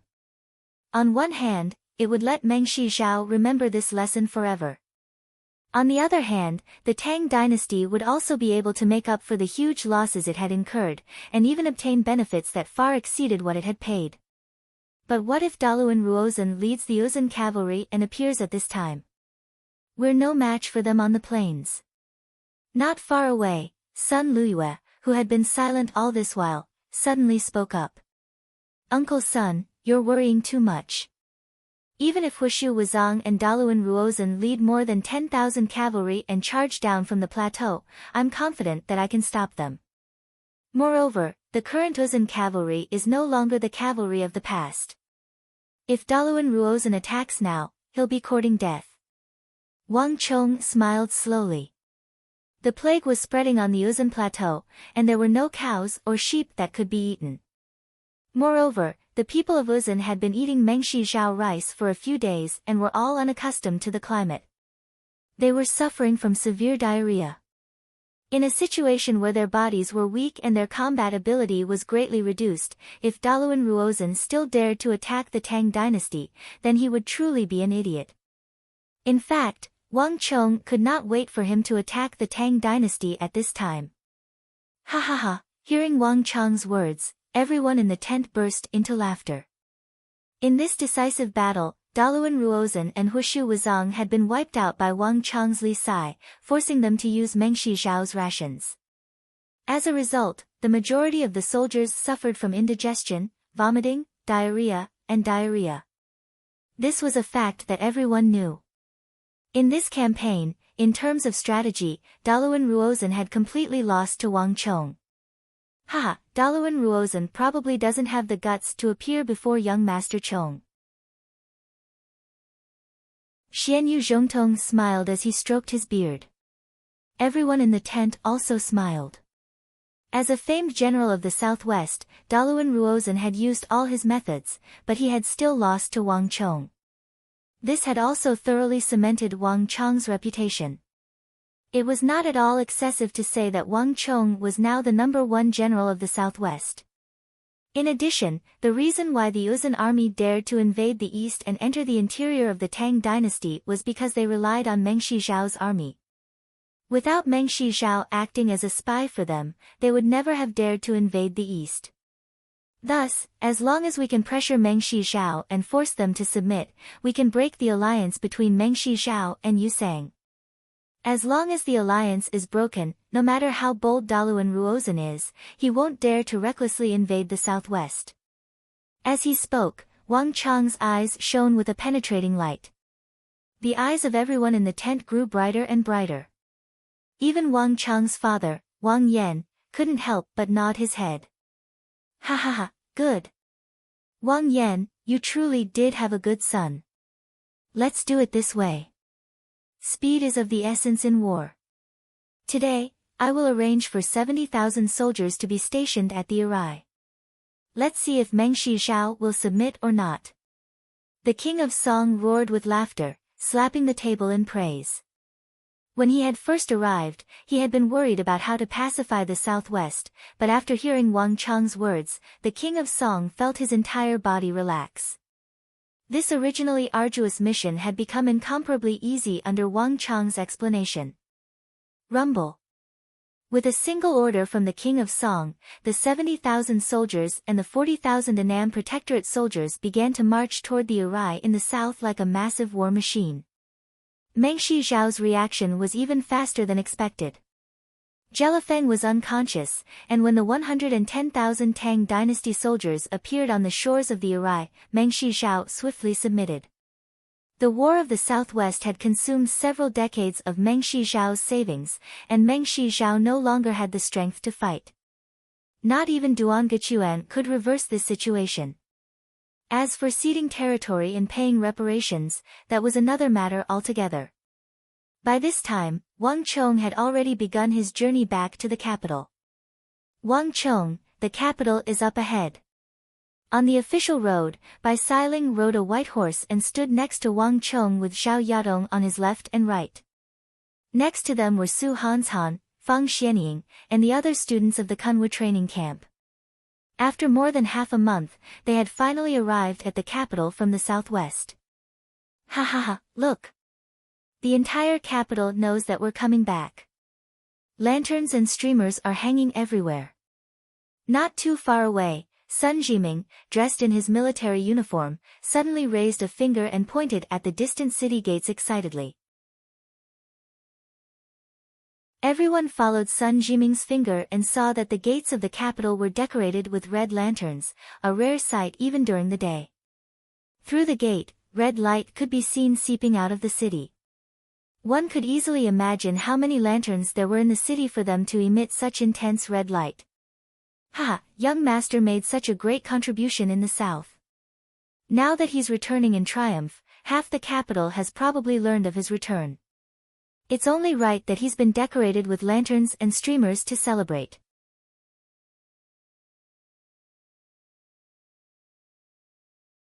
Chapter 643. Young Master Wang Chong has returned. As he spoke, a shrill and resounding voice came from the distance. A sharp-eyed figure on the city gate saw Wang Chong's group and immediately called out. Boom! The quiet capital was instantly thrown into an uproar by this shrill voice. Young Master Chong has returned. Hurry and set off the firecrackers. Everyone, hurry and go to the city gate. The young hero of the south has returned. Big brother Chong is mine. Don't fight with me for him. The entire capital was in an uproar, accompanied by the crackling of firecrackers. Not only that, as if they had received a signal, countless people surged out of the city gate like carps crossing the river. Their faces were flushed and they were in high spirits. Wang Chong! Wang Chong! Wang Chong! Wang Chong's shouts echoed through the heavens, mixed in with the shrill cries of quite a few girls. Let alone by Xiling and Zhao Yadong, even Wang Chong was dumbstruck. I didn't think that you would have so many girls to like. Behind him, a cold and jealous voice could be heard. Huang Qianer carried a large sword on her back as she coldly stared at Wang Chong. Ha, I also didn't know that I was so popular. Wang Chong chuckled. These words were met with a cold snort from the three girls at his side. Although they had always maintained a relationship that was neither too close nor too distant with Wang Chong, and even they themselves didn't know what this was, sometimes like friends and sometimes more than friends, there was one thing that was clear: after the War of the Southwest, the three of them had all treated Wang Chong as their exclusive property. Of the three, any one of them could get close to Wang Chong, but the other girls could not. Wang Chong gave an awkward smile and quickly fell silent. Young master, over here. Suddenly, a familiar voice caught Wang Chong's attention. Wang Chong's heart skipped a beat. He turned his head and saw two figures galloping towards him on horseback. Brother Gua, Brother Chai. Why are you here? Wang Chong's eyes lit up in surprise. He immediately spurred his horse forward to meet him. They were none other than Guo Feng and Chai Zi, whom he had met in the Kunwu training camp. Both the Gua and Chai families were the founding families of the Tang dynasty and held great power. Guo Feng and Chai Zi were the direct descendants of their families. It was impossible for ordinary people to meet them, let alone meet them. Wang Chong did not expect that they would be waiting for him at the city gate. Ha ha ha, I heard that young Master Chong was returning to the capital, so Brother Chai and I have been waiting here for a long time. Guo Feng clasped his hands together and smiled. Young Master Chong has made great contributions in the southwest. There are countless people in the capital who wish to meet young Master Chong. We also wanted to be the first, so we specifically waited at the city gate. Chai Zi also faintly smiled. Dear brothers, you're too polite. Wang Chong clasped his hands in return, believing that the two were just being polite. But Wang Chong quickly realized that this was not the case. Young Master Wang. Look, young Master Wang is here. Suddenly, a loud shout came from the city gate. By the time Wang Chong turned his head, he saw a large crowd surging out. The Zhang clan, the Lu clan, the Huang clan, and the Chen clan had all come out. But before Wang Chong could react, another wave of shouts could be heard. Young Master Chong has returned. Young Master Chong has returned. Behind the Cheng, Huang, Lu, and Zhang clans, countless members of the capital's great clans also came out. Most of these people were unfamiliar to Wang Chong, but when he saw the emblems of their clans on their clothes, Wang Chong immediately recognized them. These were the great clans that had provided guards to him in exchange for Wuzi's steel weapons before the Southwest War. The victory in the Southwest had apparently involved these great clans, all of them rushing over to welcome him. "Young Master Chong, our patriarch invites you. He hopes that young Master Chong can pay a visit to our residence. Young Master Chong, this is a small token of our clan's appreciation. We hope that young master will accept it. We know that young master must be tired and in need of rest. This is an invitation from our patriarch. When young master is free, please come to our residence for a chat. Our patriarch will be sure to welcome you. Young Master Chong, we are from the capital's Wei clan. Does young master require any guards? We have brought 10 some people with us this time. If young master likes them, please accept them. Young master has made great contributions to the Tang dynasty, so this is a token of our patriarch's appreciation. And us. And us. The patriarchs, young masters, and stewards of countless great clans began to gather around, some offering gold and silver, some offering powerful guards. Some great clans even brought their adult daughters, hoping to marry them to Wang Chong and form a good relationship with the Wang clan. Even though Wang Chong had experienced the war in the northwest and defeated opponents like Daluan Ruozhen and Huishu Wuzong, he had developed an incomparably powerful heart. But when he saw those beautiful and alluring young ladies of the great clans raise the curtains and disembark from their carriages, he couldn't help but blush. Behind Wang Chong, Bai Siling, Huang Qianer, and Zhao Yadong all had frosty expressions, their eyes spitting fire as they viciously glared at the clan patriarchs who had brought their young ladies. Rumble. Just when the crowd was at its most boisterous, the earth suddenly rumbled and the sky shook. 2 groups of fully armored cavalrymen suddenly rushed out of the city gate. Behind the cavalrymen were many guards. Finally, they escorted a few majestic and luxurious bronze carriages out of the city. Although nothing could be seen, there was an enormous aura accompanied by a mountain-like pressure that was like a tidal wave bursting out from the carriage, boundless and boundless. Everyone who sensed this aura felt their hearts tremble. Like mice encountering a cat, they all subconsciously retreated. Ah! The Bureau of Military Personnel. Seeing the leading carriage, especially the emblem on the carriage and that fluttering banner, even the clan patriarchs paled at the mere mention of it and began to retreat to the sides. In the entire capital, there was only one person in the entire Tang dynasty who dared to wear such a carriage emblem and such a banner. That person's identity and status was not something that the patriarchs, elders, and direct descendants of the aristocratic families could afford to offend. Boom!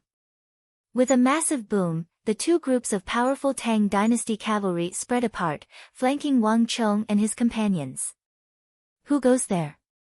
Next to Wang Chong, Bai Siling and Zhao Yadong paled at this sight and immediately urged their horses forward. Wait a moment. Wang Chong spread out his hands to stop them. The new emblem on this carriage had only appeared in the capital recently, so not many people knew about it.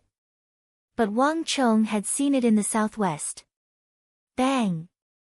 As he was thinking, the carriage door opened and a pair of dazzling boots, suffused with the aura of authority, stepped out.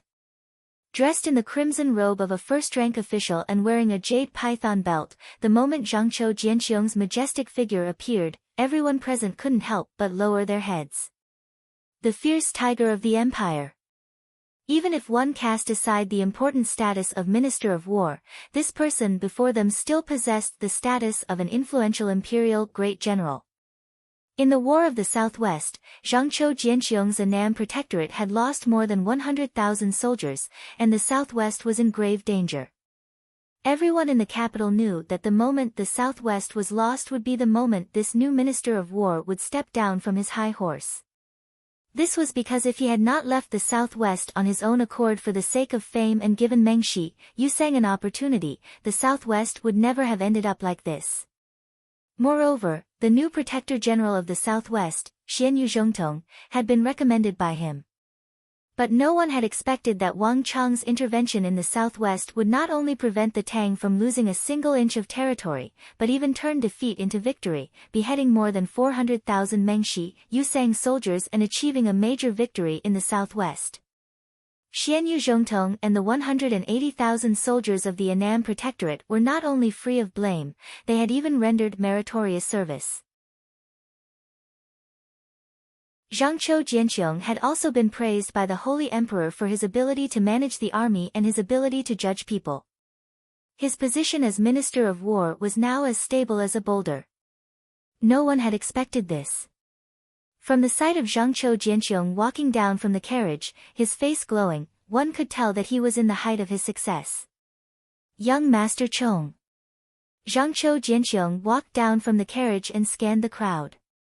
Before Wang Cheng could walk over, he stepped forward and gave Wang Cheng an extremely solemn and respectful bow.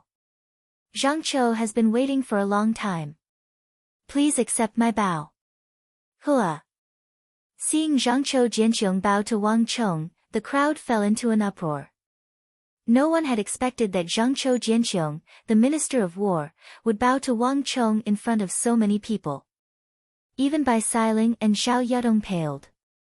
They hurriedly dismounted and retreated to the sides of the road.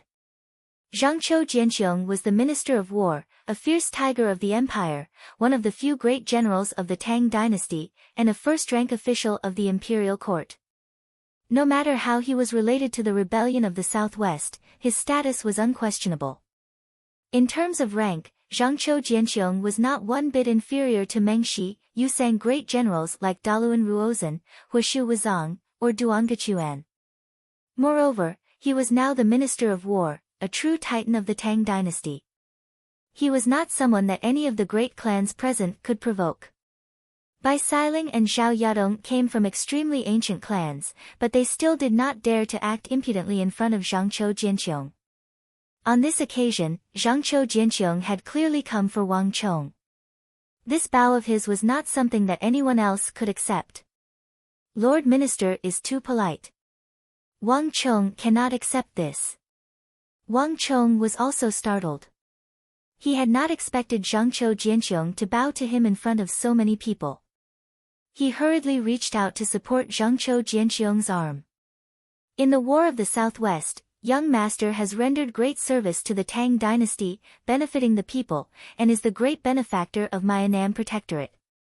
It is not excessive to accept Zhangqiu Jianqiong's bow. You're tuning in to the Blissful Bookshelf YouTube channel. We're so grateful for your support, and don't forget to subscribe to join us on this incredible journey through captivating stories. Your generosity through donations truly makes a world of difference, as it's the primary source of revenue that allows me to expand and enhance this channel for you. Thank you from the bottom of my heart for being a part of this adventure.